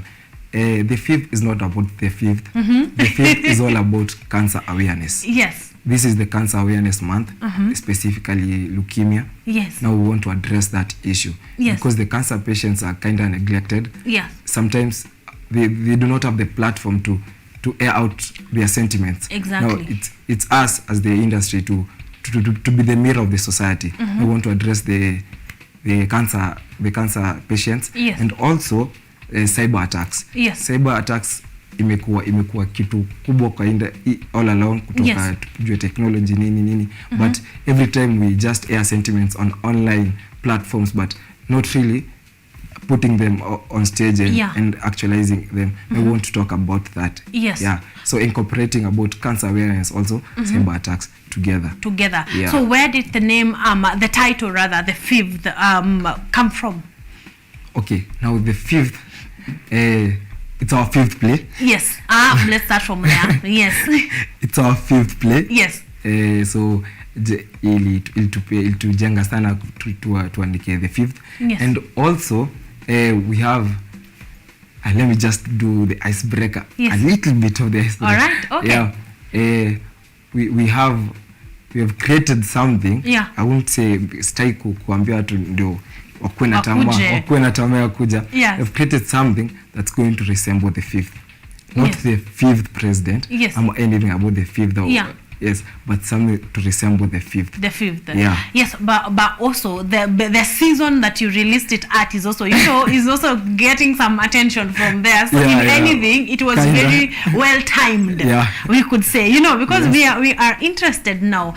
Of course, I am very interested in the fact that you guys chose to handle cancer patients, and of course, specifically leukemia is the cancer of the blood. Yeah. I feel like that is a conversation that we should definitely be having. So if for no other reason, guys at home, if for no other reason, I think we should be able to get out there and just get this cancer conversation going, because I feel it's not been talked about enough. Actually, I think yesterday over the news, there was a story on kids that the rate of kids getting cancer is going very high, and they were talking about, you see a kid mkono yake imefura ama mguu yake imefura, and parents assume aligongwa mahali ama ametwist mahali, so by the time they come to discover that it's actually cancer, it's already far too gone. So if parents wazazi are not sensitized enough, thank you, I feel like we should definitely be having this conversation a lot more, because that sensitization comes from parents. Number one,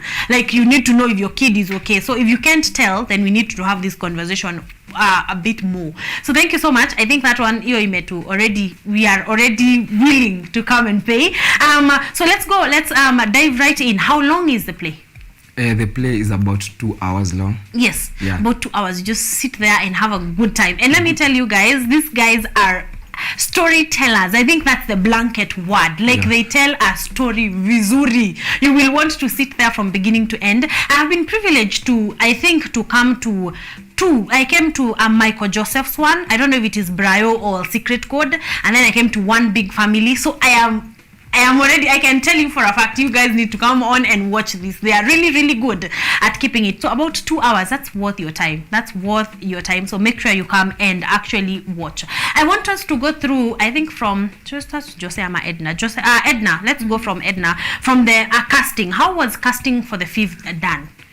Casting for the fifth, we already have the members. Yes. But the missing bits of it, yes, auditions were called, and people came, they auditioned, and the ones who got the role, they joined the fifth production. They joined the fifth production. Yeah. So that actually means, like, if you feel that you need talent that you feel is not in the group, you actually outsource. Yeah. Okay, I like that. So it's not definite that Jose lazima atakuwa kwa play. Anaweza kuwa Jose haleti vibe yenye tunataka. Yeah. So does that mean you guys are usually open, like any play that you release, you're open to some few roles actually being outsourced and getting new members? Yeah, sure. The roles that do not have the roles that do not have the people who can do it well, we just audition for them. You audition for them. Yeah. Just take me through, now that Martin Odongo is your director, just take me through his, like, how do you like his vibe as a leader, as a director, as a writer? How do you like him? Well, he has one great personality. He knows how to interact with people. So before he even writes a story, he wants to listen to you. What do you want to tell the people? Before he even goes down and thinks about the storyline, anakuja nanya nauliza, and what do you feel you want to talk about? Yes. He also, if he feels that umekalia talent yako, he huwa push watu sana. If ana feel you can do something extra than just, maybe even the vocalist can say it.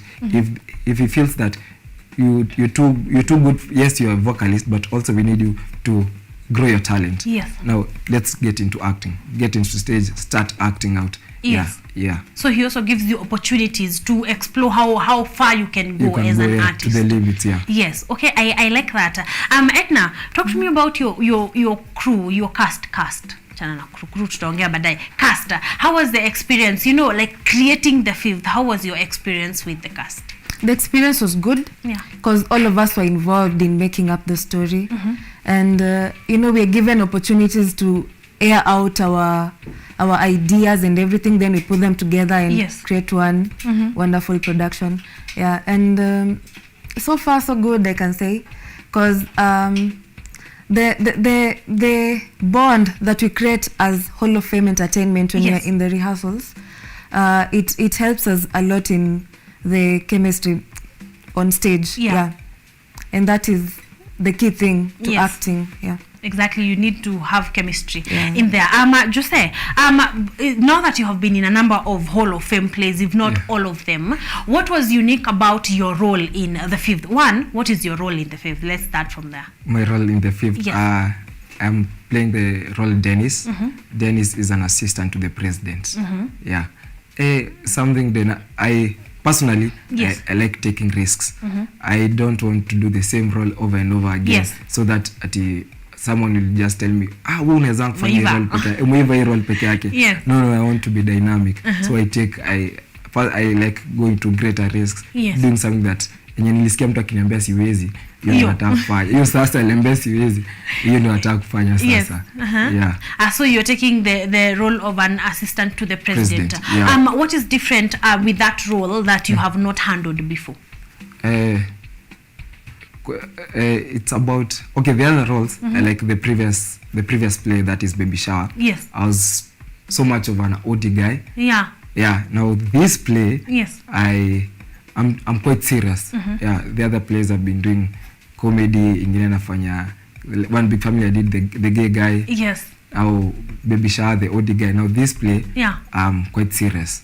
I'm taking on. Walisema siwezi fanya serious role, napenda kuachekesha. I want to be serious. Now you want to do the serious roles. But hatutakosa comedy. Hatutakosa kucheka, but I like that.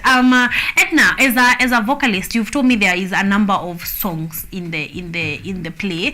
Of course, you are with other actors. How do you feel? Like, is the music what you're used to, ama is it something different this time? It's what I'm used to. But you know, when you're singing for the theater, you sing just like naturally. You have to project and everything. So it's what I'm used to, but a little bit different because of the projection and everything. Exactly. Now you are learning to project even more, because this is just you naturally. Okay. Yes, I like that. How is theater? I want to hear this from both of you. Just say, how is theater doing? You know, since 2019, since you decided let's do this, then COVID, of course, and everything. How is theater doing in Kenya and even globally? How are you doing, guys? After COVID, some months ilitulia kidogo, but right now we are getting back. It's coming crazy, and also most especially this generation, our generation, wanapenda kuita Generation Z. They have started to actually love the theaters. Unapata kila time watu wamejaa theater, and wako na ile enthusiasm ya kuja kubuy tickets to watch the plays. It's awesome. Edna, how is it doing? Theater is okay. I'm new to theater though. This is my second time performing in the theater. But what I've observed in the few months I've been into theater is that it's doing very well, because every there is no time you'll just find the theater without any production going on in the so I can say it's active right now. It's active right now. I like it. I think I had another producer, somebody director's conversation saying even getting the main auditorium at Kenya National Theatre is becoming an issue. At Michael Joseph, it's becoming an issue. So this means people are embracing plays. They are embracing productions happening there. Okay, I like that. So we need to keep this going. We need to fill up that hall. We are watching the fifth to watch shows. What I'm Billy. So I want us to move on to a venue. Give me venue tickets. How much are they going for? And of course, give me some tickets for me and my audience. So, but let's move on to venue and how much tickets are going for and the time. So, time, venue, ticket. Just say. The venue will be at Kenya National Theatre. At Kumbi Mkubwa, the main auditorium. On 11th September. The first show will be 3 to 6. Then the second show from 6 to 9. Now, The tickets go for regular tickets at 1,000 bob only. Couple ticket at 1,400. Yes. Student ticket at 500. Yes. Yeah. 1,200 for couples and then 500 for students. 1,600 for couple. Yes. 500 for students. For students. Yeah. Okay, so guys, Hall of Fame has got you, especially unahitaji tu your ID, punch 500 bob peke yake, and you are there and you're watching the entire thing. Also regulars at 1,000 bob, couples at 1,600. Like I tell you from experience, these are really nice rates. I don't know if there's another play that you're going to watch an entire 2 hours for 1,000 bob, honestly, because it's 1,000 bob and below. If you're a student, they got you. 500 bob, please go ahead, purchase your ticket. Where can we find the tickets? All our social media platforms. Yes. At Hall of Fame Entertainment. That is Facebook. That is Facebook, Instagram, kila pahali, Twitter. Yeah. At Hall of Fame Entertainment. Yes. You get the link and the pay bill number. Yes. Yes. Simple as that. Exactly. Yeah. So you'll get a link, the pay bill number, and go ahead and do just that. I want you to invite people to watch the 5th in whichever way. You guys are performers. Edna, please invite people to come and watch the 5th. I would like to invite you all to come and watch our play. We guarantee entertainment, full of music, acting, dances, everything. Like we try to put all kind of art in that. It will be a show, so make sure to be there. All right, awesome. That's from Edna. Jose. Wadau, utai kumisi show mazibana. Ukikosa hisho wetu, hiyo ni red flags. Ukipita mtaani, red flags kila pahali. Utaki kumisi hisho. It's going to be bigger, better, banga maze. So you don't want to miss this one. And acha tufanye kitu kidogo to slide for KUTV. Yes. We are going to give out tickets. Yes. For just KUTV and Current Blessing. At regular tickets, 800 shillings. Couple tickets, 1,400. Yes. Sawa.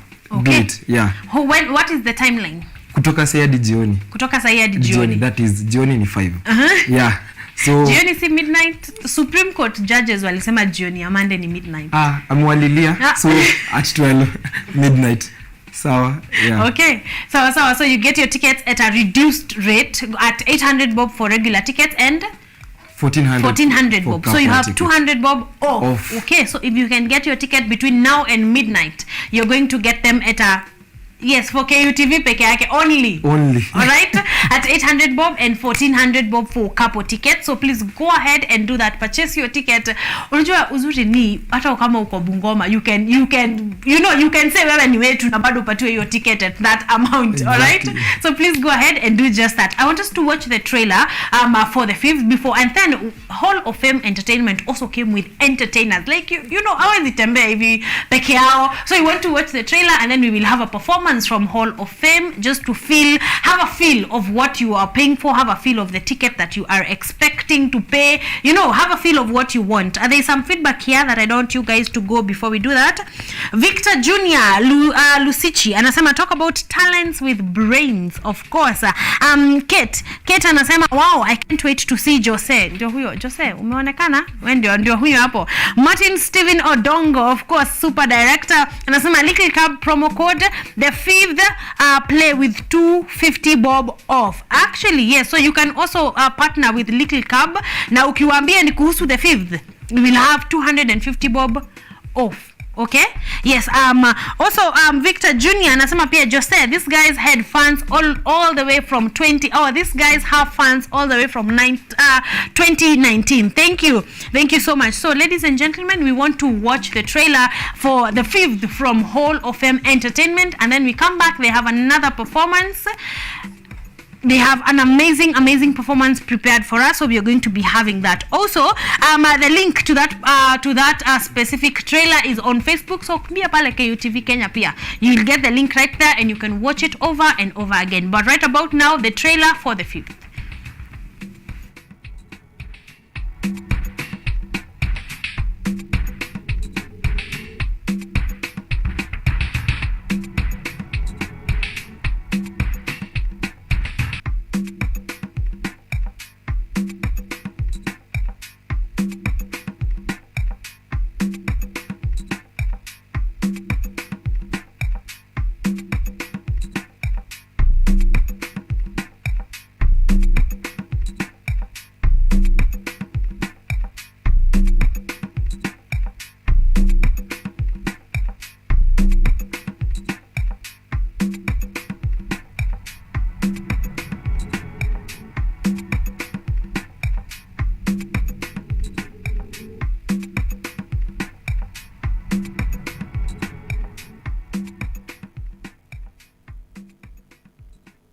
guys, my name is Gerald Oweru. My name is Ruth Vital. It's Ogalvia Paris Makril.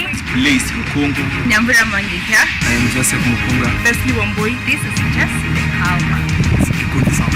Mashaka Mwangi here, inviting you guys to come watch our show. Nataka mkuje show ya 11th September wewe. Faith Lavenda here, inviting you guys to come to the fifth play by Hall of Fame Entertainment called The Fifth. The Fifth.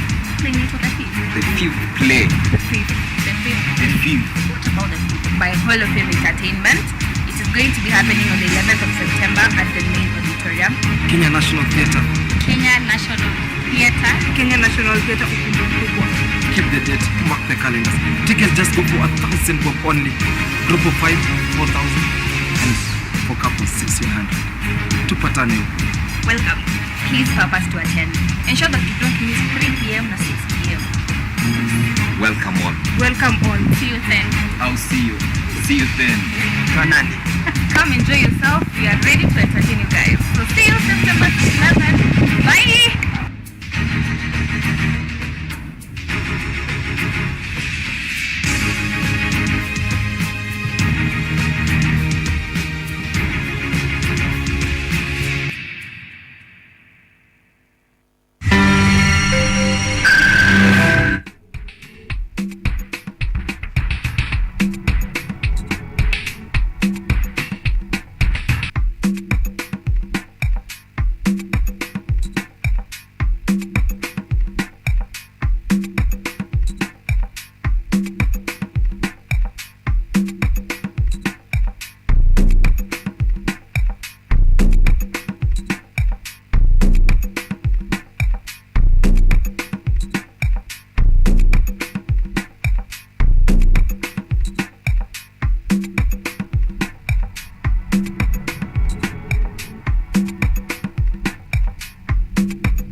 Welcome back, ladies and gentlemen. We are going to be having a performance from Hall of Fame in just a minute. But just to remind you, of course, I hope that you have enjoyed the interview.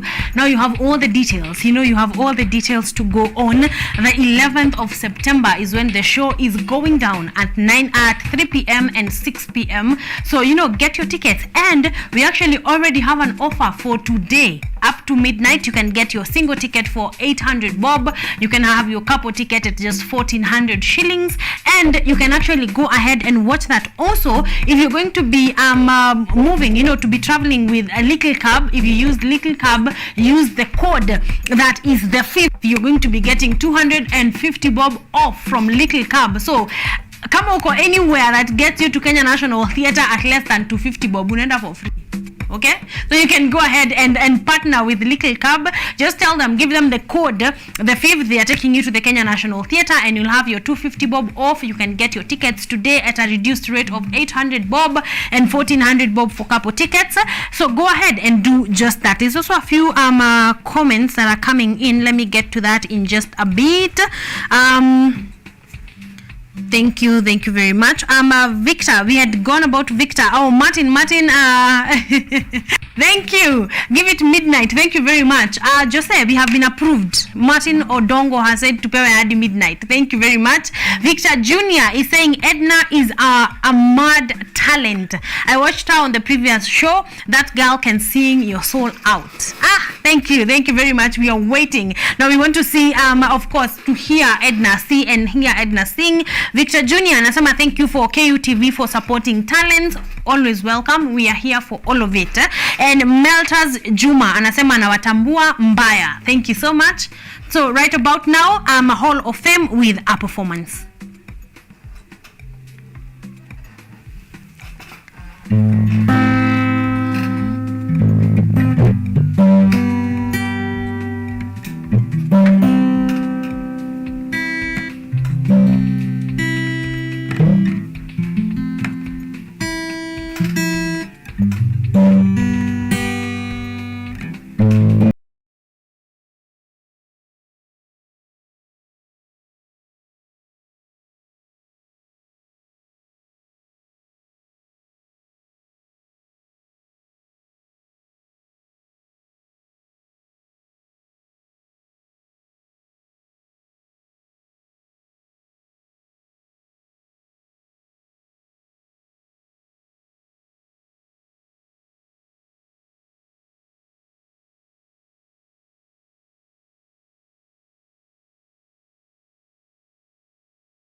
feel my love.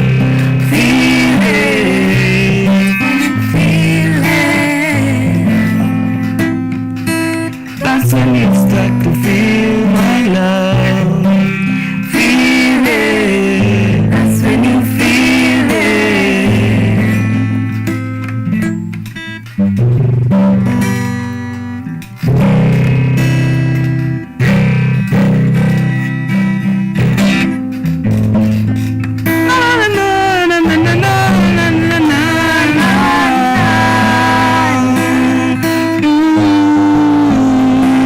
Usiponipenda nitapendwa na nani?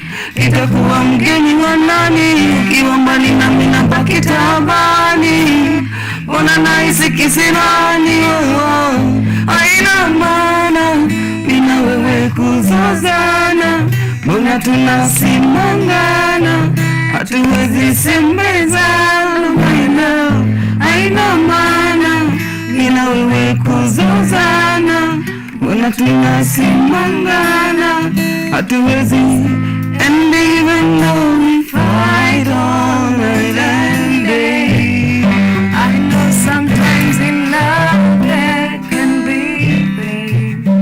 And even though we need a little break, I know that you'll come back to me. You know that I'll come back to you. That's when you start to feel my love. That's when you feel it.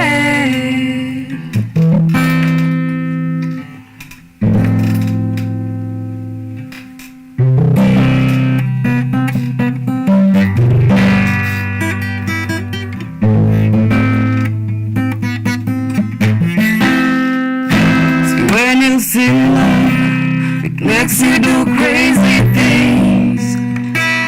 Ask my shoes, uliza kiatu. And what I went through to buy you those rings. Ask my shoes, uliza kiatu. Masaibu ninayoyapitia kukupeleka kina. Uliza kiatu na kaderi ninavyokatafuna. Eti ndo kule baka pizza. Uliza kiatu. Amse ask my shoe, ask my shoe. Uliza kiatu, uliza kiatu. Nimekopa nikupe, kumbe wewe ndo kupe. Nang'ang'ana ndo tule juhudi zangu bure. I heard love should always make us strong. But now I think that they were wrong. Ask me once, nasema taxi nilipe, rent mi nikupe, nywele zisongwe Mombasa, sipende mapenzi nikupe, mpaka wewe uridhike. Nasema taxi nilipe, rent mi nikupe, nywele zisongwe Mombasa, sipende mapenzi nikupe, mpaka wewe uridhike. Ask my shoes, ask my shoes. Uliza kiatu, uliza kiatu, uliza kiatu, uliza kiatu. Ask my shoes, ask my shoes. Uliza nini? Uliza kiatu, uliza nini? Uliza kiatu. Sema baby love you me. Unaendeleaje? Ama sinaje? Hey, sema baby love you me. Umepotelea wapi? Unafanya nini na nani? Unajua aje? Last time, penzi tulikaa inside. You don't have to hurt your love. Unajua eti baby I'm your guy. bright side. You don't have to watch your love. Been me up in fine. You really say me dead. Oh, Nikopoa, I miss you. Imagine I do it only but love. Oh no, I ever left you. Oh no, sikukupata. Not you are. Baby, it's cold outside.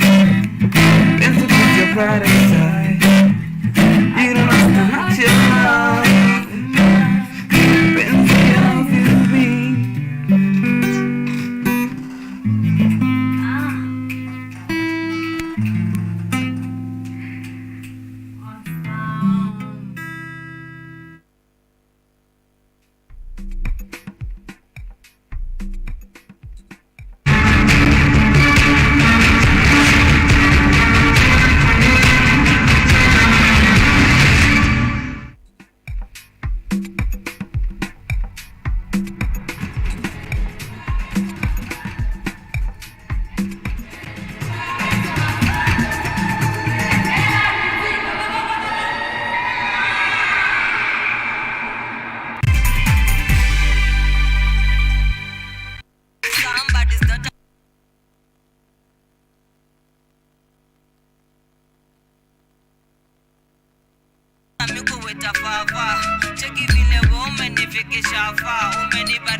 Shout out to Mafanswa Entertainment Friday KUTV.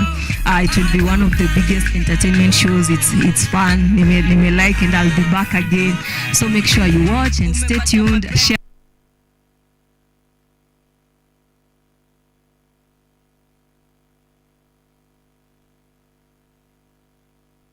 with your friends and make sure you stream the album Greatness. Kinenge nikisikia sijawahi kosa plate vile naweza repeat daily na contemplate kwa nini nisijachishe vile we come through be sufficient kando nikizima una grant wishes na ma offense ikikam kwa defense unani defend.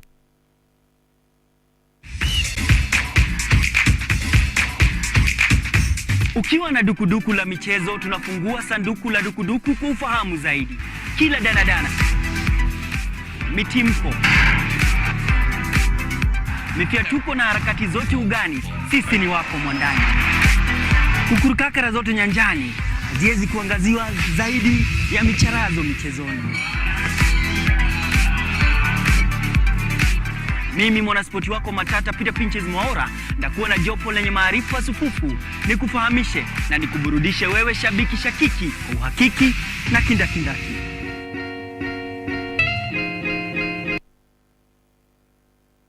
Technology, science, innovation, ICT and research. These are the ingredients upon which the solutions to the 21st century problems are founded. In a world that is rapidly changing, it's all hands on deck to ensure a balance in all fields of life.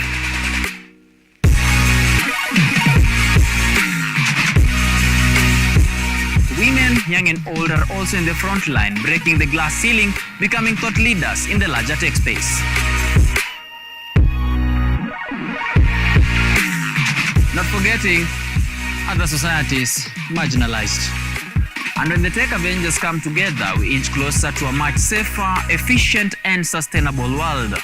What we view as a norm in today's advanced world was just an idea, and for nostalgic reasons, we trace back to the iconic days to bring you the retro tech. On Tech Innovation Show, we encapsulate all the pillars of the fourth industrial revolution, decoded in a language, all for one for all. Make a date with me, Samson Jura, every Monday at 8:30 as we push the mantra, keep learning something new each and every day. Only on KUTV, a new experience.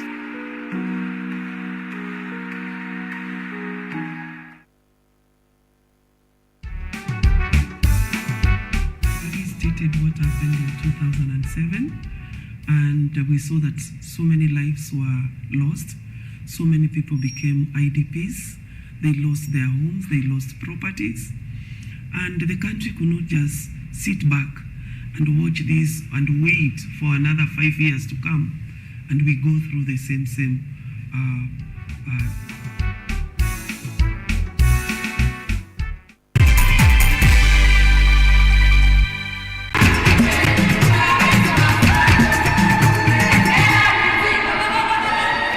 Welcome back, ladies and gentlemen. You are watching KUTV Kenya. The show is Art and Culture Monday, and you're with me, Karen Blessing, and we are having a fantastic time. We are 17 minutes into our third hour, meaning tushaanza ku wrap up. If your Monday is amazing, it is because we are here. Thank you so much for tuning in. Thank you for staying tuned. Remember, you are talking to us on our Facebook page where we are streaming live, so at KUTV Kenya, and you are telling me what your expectations are on today's Supreme Court ruling. That is our conversation of the day. But even before we do that, I hope that you have enjoyed our interview on our launch on the 5th, the play that is going to be taking place on the 11th of September at the Kenya National Theatre main auditorium, and that is going to be happening at 3 p.m. and 6 p.m. consecutively, so please make sure that you have gotten there in time. Regular tickets are going for 1,000 bob, couple tickets at 1,600 bob, and student tickets at 500 bob. But guess what, today, as members of KUTV, if you are watching, you can buy from now up all the way up to midnight. You can get your ticket, a single ticket at just 800 bob,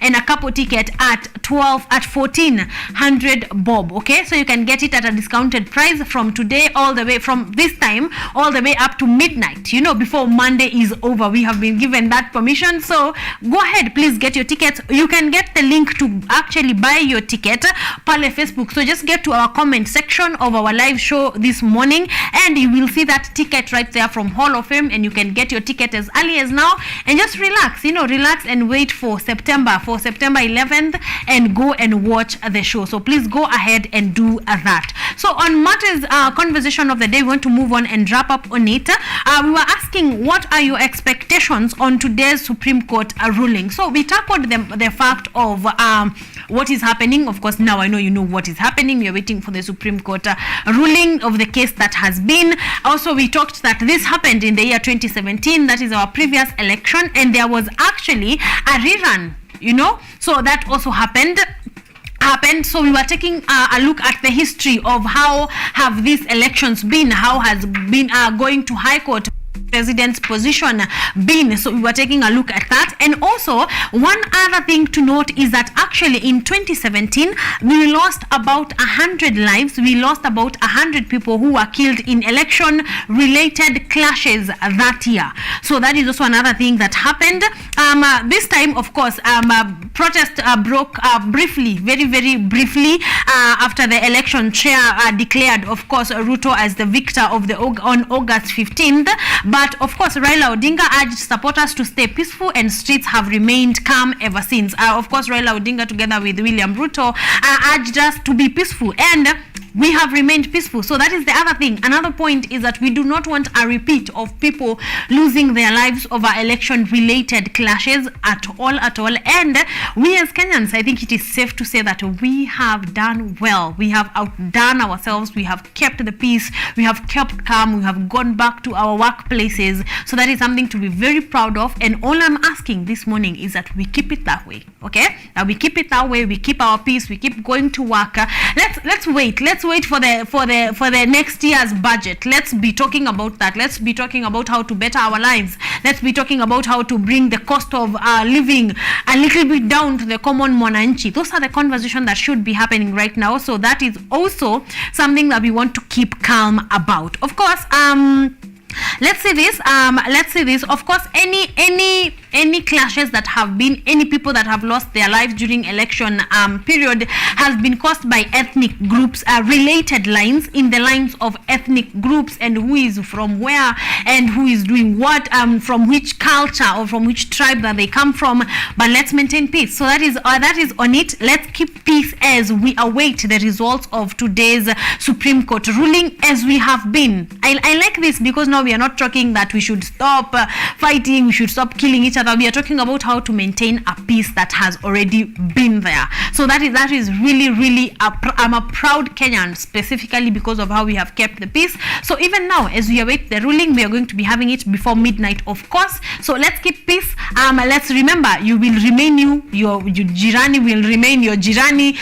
Tomorrow you will still eat githeri or ugali. Nothing is going to change about that. So we can also keep peace and maintain as we await the results from the Supreme Court. That is it for now, though. But remember, of course, to keep it KUTV Kenya, because we're going to be giving you updates as they happen. So stick around, keep it here. For now, though, we want to move into our third lounge of the day. We are going to be having our third IOD is going to be our third launch of the day. We are going to be having him shortly, so stick around for that. Hatujaimba, hatuja dance, tumekuwa calm, tumesikiza music, tumesikiza spoken word, but right about now we want to be upbeat a bit. So let's hear IOD right about now.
Cause when you're not around, baby, nakutamani. Mapenzi yetu natangaza hadharani. That baby you're mine, yeah, and forever you're mine. Baby you're mine, yeah, and forever you're mine. And you make me go doo-doo, doo-doo, doo-doo. And you make me go doo-doo, doo-doo. I swear you make me go doo-doo, doo-doo, doo-doo, doo-doo. Mpenzi wangu kwako sitatokaga, umeuteka moyo wangu, tena urembo wako sitachokaga. You're the only one I want, tena kuna vile umenichanga kakabati, galu umenipiga randa, sina ujanja, tabidi nimejipanga, twende ocha, shara tukacheki mara. You're the only one I want, girl, you're the only one I need in my life. You're the only one I want, girl, oh yeah. Never seen a girl with a smile so pretty, yeah, yeah, yeah, yeah, yeah. I make up on my villa, my girl, you're a cutie.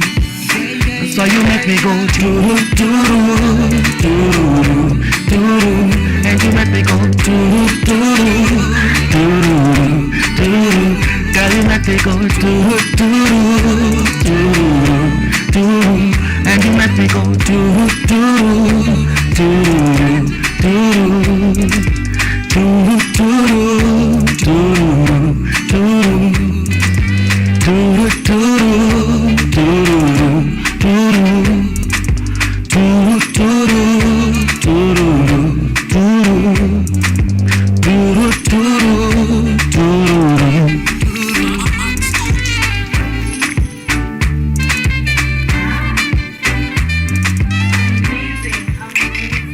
amazing music right here. I promised you we had to sing. We had a feel good.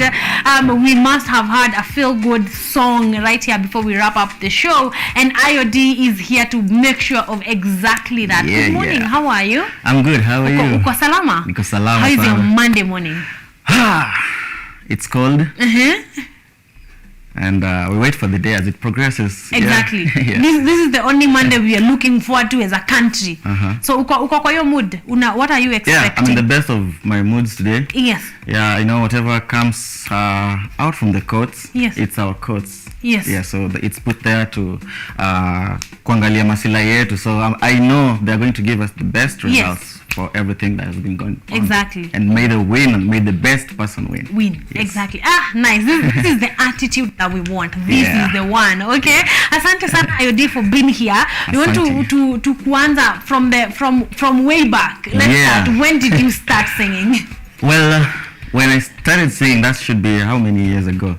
I was 9 years ago. I was 9 years old. So that should be how many years ago? That is about 18 years ago. Yes. Yes. So that was just singing and having fun and kid stuff. But then I got to high school. That was in 2010. And 2011, that's when I started to record officially as a professional artist. Yes. 2013, vitu zikuenda poa. I quit music for some time. Yes. Joined soccer, campus soccer. Nilikuwa joined campus back in 2013. Yeah. So I joined campus soccer kidogo. Always benched. Nikasema, this is not mine. Yeah. So I went back to music. And now I started. I said this time around, I want to do it different. I want to brand myself. I want to do it like a professional. Yes. And today, you are now here. You are. Yeah, my steps. Okay, let me then ask.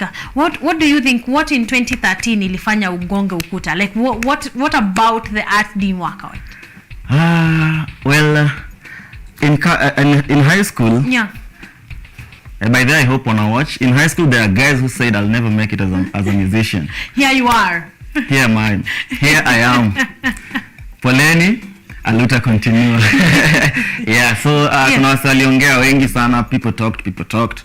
Also family, they were ish about it. They were like, okay, so back then by then music was not like ilikuwa inaonekana tu kama wasting time or something. Yes. But then I managed to convince them. It took me like 4 or 5 years to convince my parents that this is what I want to do. And today they're celebrating my successes. Yeah, so now sahizi wameingia box. Wako ndani. Thank you. At least now they can see that you are actually doing something with music. Sure. Yeah. Okay, so what genre of music are you in? Oh, okay. So this is always the hardest question for me. This is my 6th year as a professional recording artist, and still I'm trying to find what my sound is. Yes. But then I'm a versatile artist for now. Yeah. And what the kind of music I do, I call it the Afro vibe kind of music. Yes. You take African music and give it a vibe. Yes. Yeah, so I've done songs from R&B. Yes. I've done rumba, I've done gengeton, I've done there's some contemporary chakacha things like that, and so I'm still exploring, but so versatile. So you're giving us until you find it, unatupatia kila something little from every genre. Yes. I like that. So I read through, and you actually started out as a gospel artist. Yes. So what happened? What happened in that transition there? So the moment my parents asked me if this is the line I want to go, yes, I asked myself the same question. Yeah. And I was like, do I want to do this music for fun, or do I want to do it for money? Yes. And do I want to do it because I love it? Yes. When you love music, you listen to all kinds of music. Not just gospel music, not just secular music. Yes. You listen to all kinds of music. So I felt like I had done enough of gospel music. Now it's time for me to start doing something new, get out of my comfort zone and see what happens. And now it's turning out good. I'm not really like I didn't just like quit gospel completely. I have songs. Yeah, I have songs that are gospel. There's a song inaitwa Jalav, featuring an amazing writer, amazing singer, inaitwa Sidney Sizzle. Yeah, so I'm still on the same line, but I'm exploring other things because there's more to explore. Yes, there's more to music. Yeah. Okay, I like that. So you moved, and since then, when you came back, what are the things that you think you did that sasa zilikupatia a forward trajectory, because you had been here once, then you were like, no. Then you came back, and then now this is working out. So I'm asking this for msanii mwenye ako hapo anashangaa, do I start, do I not? You know, because they are afraid of, you know, they are afraid of failure. So what is in the second time, what are some of the pointers unaweza ambia msee fanya hivi, then your journey ita pick? Okay, so first of all, as an artist, do not be afraid of failure. Nimeshukishwa stage mara mingi without performing. Nimenyimwa stage mara mingi without performing. Now people call me to perform. So what I did different was giving yourself a name or a brand, as they call it. Wasanii wengi tunaanza juu we have a producer friend, I have a friend with a guitar and I can sing. No, think about steps, how many, where do you want to be after the 5 steps you've taken? Where do you want to be after the 10 steps you've taken? That's what I thought about, and I said I want to do this professionally. I want to take this journey and walk through it professionally. First of all, professionalism is everything in any field, not just music, not just in any field. So once you decide to become professional, people will notice you. That is the only difference. So professionalism is where it's at. Okay, so if you're watching from home, you're wondering, you're a spoken word artist, you're a drummer, you are a singer songwriter, professionalism is where it's at. So please go ahead and do that. And I think I can see that clearly, because through your bio, I went through, you are from Global Youth Groove. There are so many, you know, so many big names that were there, that honestly the only way to get there is through professionalism. Kidogo tukwame hapo, what was your experience, ama experience yako na Global Youth Groove, GYG? Yes. So actually these are the people who made me the professional I am. I had after I quit soccer in campus, I formed a band. It was called Dapi Mziki Band. I was in Masinde Muliro University. So I formed a band, and there was this time Global Youth Groove had an MOU with Masinde Muliro, and they had a music school there. So they had a band within the music school. So I was interested. I wanted to know what, because I had a band, but it was full of people who are starting, not professionals. And I just wanted to hold some other person's hand and work together with them. So then I met GYG at the music school. They were interested in me, so they called. They sent someone to come and take me from my band. It was a back and forth thingy. Then finally, I gave in. I joined the band. That is when everything started to unfold. Everything started going well. I got my first big gig in Tanzania. That was in 2019, the Jama Fest, Jamhuri Afrika Mashariki Festival. So we were representing Kenya. With the GYG band and the Masinde Muliro University band. So they worked. After that, they took me and now worked with me. Branded me, gave me a name, told me this is how you sing, this is how you get. They brought people to actually teach me how to learn the basics of music, how to breathe, how to do what. So I said this is now a good place I can stay. I did my music there. They put up a studio for us, the artists who are there. That is where I recorded my first professional song, the one you just had, Turu Turu. The audio exclusively ish. Produced by GYG, yes. The video produced by the amazing Kevin Zero, yes. From GYG too. Yes. Yeah, so GYG has shaped my music in a very big way, and I can never find enough words to say thank you, because the only thing I can do is stay there, be there, and help others the way they helped me. Exactly. Yeah. Wow, I like that. I want us to get to a second performance before you come and tell us the importance of joining professionals or welcoming professionals into your career. Yeah. Which song are we listening to next? Kakitu. There is a song called Kakitu. This one is also exclusively from GYG. So yes.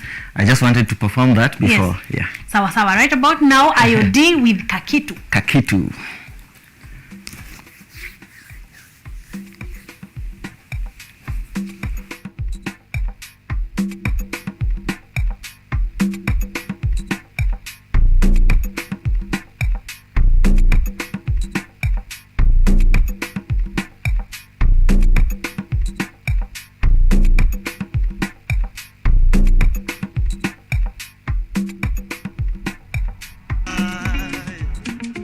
Wendi baby na ingena hero ganeni kibonjo nyawegi nyadelina iseko tika kakisoyo dendi baby na ingena hero ganeni kibonjo nyawegi nyadendina iseko tika kakisoyo dendi. You take me away to the land of Orirobo Manduli, Lwangi Hotel, samaki wasoyo gifanta baridi. You take me away to the land of Baba Gilupita Nyumo, baby na Maluo baby. So shake your body and make me spend my money. Baby, shake your body, I'll take you home to mommy. Shake your body and make me spend my money. Baby, shake your body, I'll take you home to mommy. Seche duto kionge buta chunya thagore, sama waonge pesa to bende wanyagore, usipe duto kawa manyoto besungore, inekende chaber peremende. Through whatever weather, our love will never wither. Yawa baby winja, so shake your body and make me spend my money.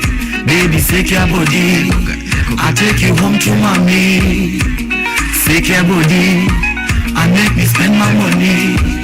Baby, shake your body, I'll take you home to mommy. Nyafego kinyo mami, buratine ala kodi. Nyafiki sumatoti, yeah, jaber peremende. Ine jaber, oberana. Ine jaber, manai, baby na. Shake your body, and make me spend my money. Baby, shake your body, I'll take you home to mommy. So shake your body, and make me spend my money. Baby, shake your body, I'll take you home to mommy. Emanain, baby na. Emanain, baby na.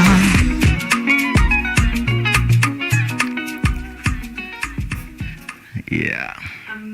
Amazing. Welcome back. That is definitely IOD, and that is not the song Kakitu. That is another one. Tell me about it. So yeah, this is it's a love song. It's a Luo love song. Yes. I was just having fun with it. It's a song I wrote a little while back. Mm-hmm.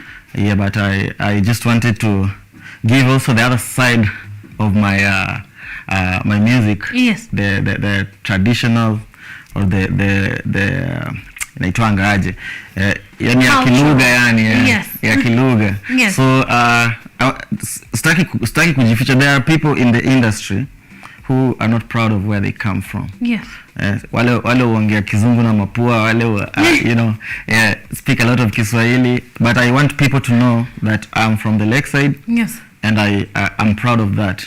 So that's why I did that song. Yes. Yeah. Wow, amazing. I like that. Reminding people of your roots. Yes. Know that hata tukiongea kizungu mengi huku, we come from somewhere and we are proud to actually come from there. Yeah. Okay, I like that. Tell me people's reception of your music. How would you describe it? Wame receive music yako kivipi? So I think what kitu ilinisaidia sana ni I started when I started the professional journey, I did most of live music and covers than my own original songs. The first one I released professionally was Turu Turu. Yeah. That was in 2020. That was my first my first release. Yes. And the other times I had been doing a live band. So the live band gave me a name, it gave me a place, and also gave me an identity. So that is what people relate with IOD. Wakisikia IOD, they know it's the vibe coming through. So yeah. And then kuna watu pia wamenishika mkono wengi who have helped me grow my fan base. People like Yabadu. Yes. Yeah. Yaba from the Red, he was initially in the Red Acapella band, but he went solo. Yes. So he's like my biggest mentor right now as an artist.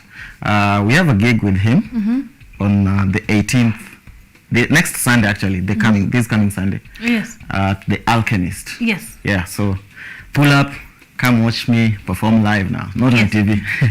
You can watch him perform live, and of course Yaba is definitely a vibe. Yeah, so you want to see that. You want to see that on the 18th. That is coming Sunday, or the other one? This coming Sunday. This coming Sunday. No, Sunday. It's the other Sunday. The other one. Yeah. Yes. So the other Sunday, next Sunday, but one at the Alchemist. Please go ahead and watch them perform live. And I love live performances. You get to feel the person better, feel the vibe better. So go ahead and do exactly that. So far since then, how many songs do you have out?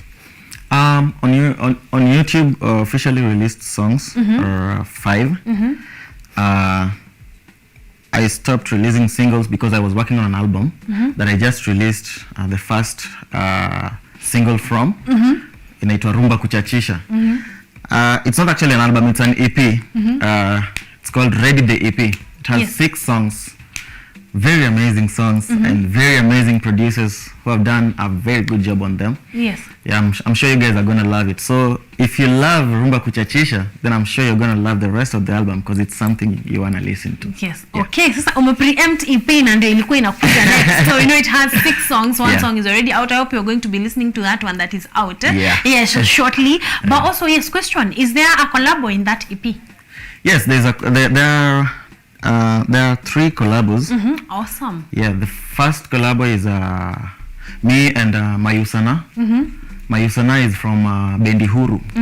Yeah, the song is called Akina Babu. Yes. There's also a collabo with the intro song is a collabo with Willie Weber. Yeah. Willie Weber is a poet. Yeah. Yes. Yeah. So big things coming. Exactly. The third collaboration is actually for this EP it's going to be more of songwriting collaboration rather than physical collaboration. Yes. And it's with 2 guys. We were 3. I used to be in a group. Yes. Tulikuwa tunajiita Triple Threat. But now kila msee alipata people became busy now. We couldn't do it together anymore. But we still sit together, write together, and do stuff together. So the other people I'm featuring are the Triple Threat. Wameandika Rumba Kuchachisha is written by me and the Triple Threat. Yes. There is Rumba ya Mama. Yes. That's a song for everybody's mama. Yes. Also written by the Triple Threat. And what's the other one? Yeah, I think those are the 3 that are collabos. Yeah. Yes. 2 that are done by Triple Threat. Yeah. How has the experience been doing collaborations on writing music? How has that gone? Yeah, it's pretty awesome because at some point I used to think I was like the best songwriter. Then I met the guy I just told you about, Sizzle. Yes. That guy writes, I don't know, he writes songs from his heart. He writes anaandika song, yani Sizzle is just a good songwriter. Yes. You guys should listen to his music on YouTube. He's a good songwriter, and he challenged me a lot. I think so far I've grown in terms of songwriting and in terms of quality of production. Yes. Yeah, so it's been awesome. It's been a very good experience. Yeah. Awesome, amazing. I like that. We are definitely looking forward to the rest of the EP. When will it be out? Utamalizana nayo lini? So initially the plan was to release. Actually, as I was waiting for this perfect opportunity to say this. Yes. Initially, I was planning to release the EP on 25th of this month. Yes. But now the Supreme Court, the elections, so I have not had enough studio time to finish all the songs. Yes. So probably by the first 10 days of October, we'll have the EP out. So before October 15th, we are going to be having that EP out. Definitely, we are looking forward to that, and we are running out of time. Because you've told me you perform a lot of live music, where can guys get you? Like, what are some of the regular places that you usually perform? Ndio pia tukikutaka, we can come and, watch you perform. Yeah, so I used to play at Kwetu Space, that is in Kakamega. But now since I relocated to Nairobi, that's just once in a while. Yes. There's Kike festivals that happens around Laikiana, Dagoretti Corner, and K1 Clubhouse right now. Yes. There's also Lavalate where sometimes I play with some friends. Yes. Then the Alchemist is like the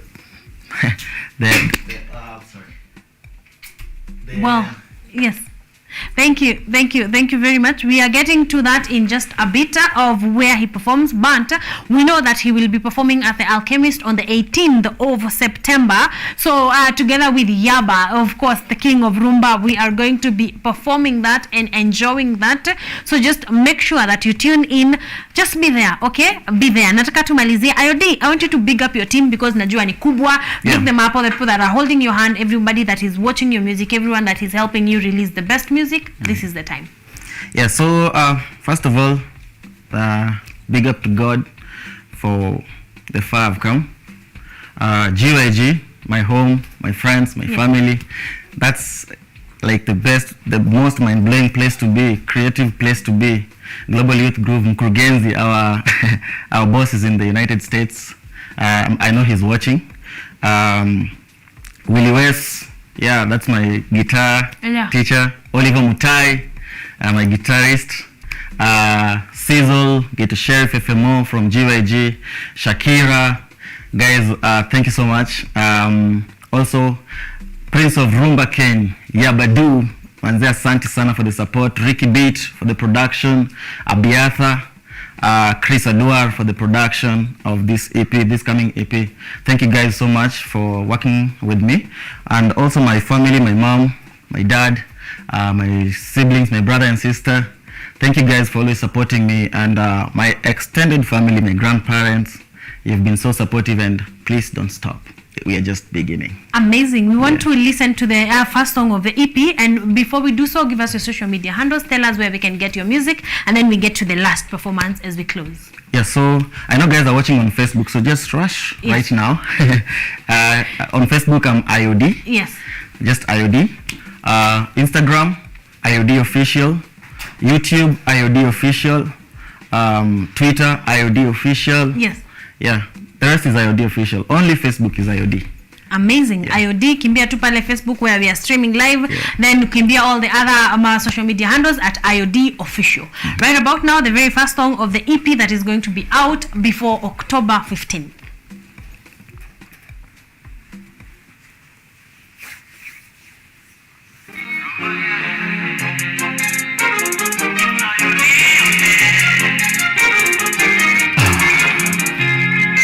Leo ni kupiga sherehe, tunasababisha tukitokea.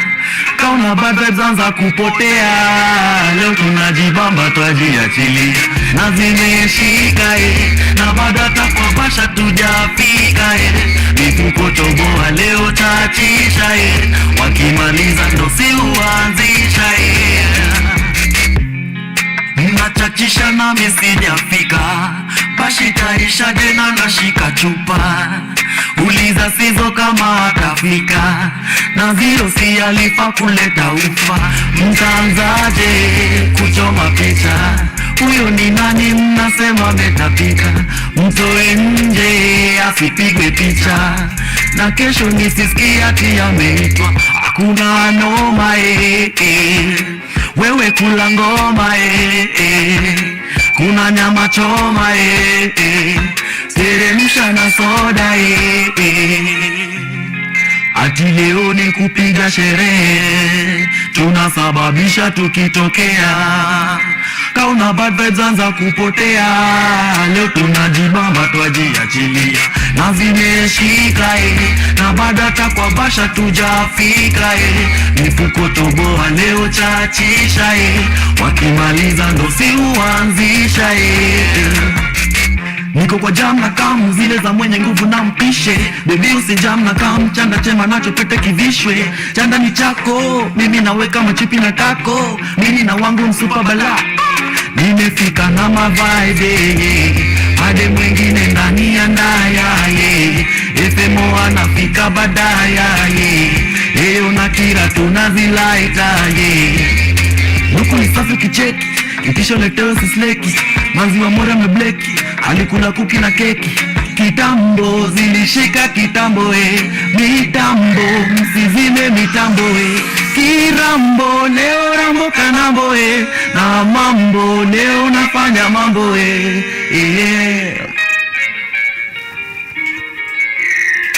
Big up to Wallace on the guitar. Ati leo ni kupiga sherehe, tunasababisha tukitokea. Kauna bad vibes anza kupotea, leo tunajibamba twajiachilia, na zimeshika na bado hata kwa basha tujafika mifuko toboa leo chachisha wakimaliza ndo si uanzisha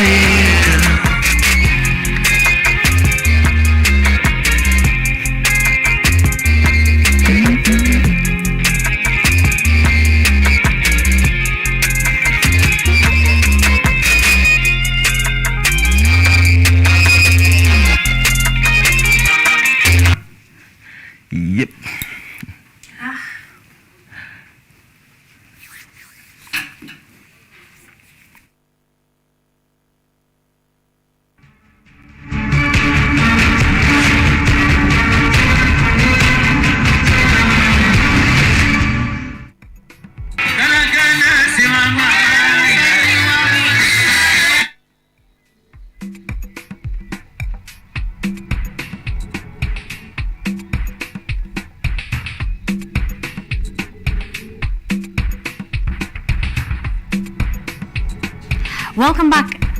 Welcome back, ladies and gentlemen. We want to wrap up the show with, of course, our art calendar.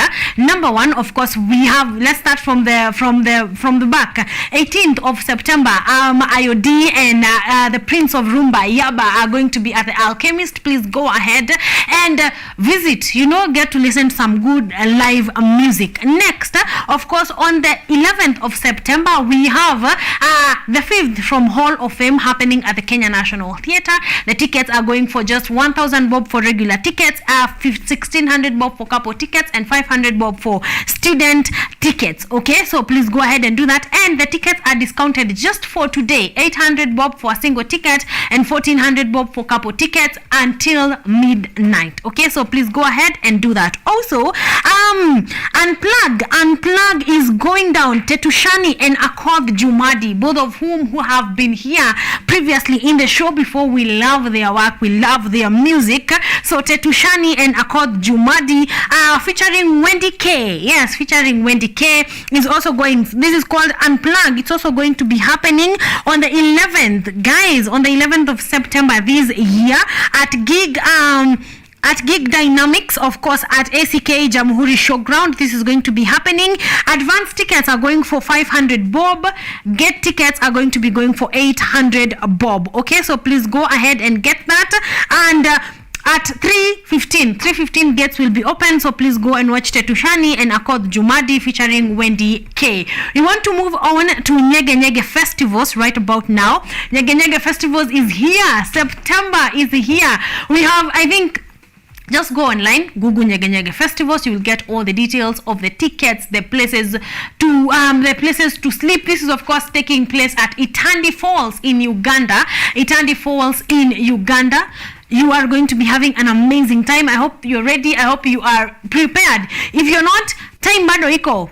Late birds, not early birds. Late birds, time bado iko. Get your ticket for Nyege Nyege Festivals and you're going to be having an amazing time. Okay? That is about it on our art calendar. We want to move on and close the show in style. Ladies and gentlemen, thank you for your support. Thank you for your comments. Thank you for your love. You guys are definitely the innest people possible. Thank you for commenting. Thank you for going with me through this journey, commenting on our artists that have been here, supporting them, buying their tickets. It's actually been a definite pleasure. So asanteni sana.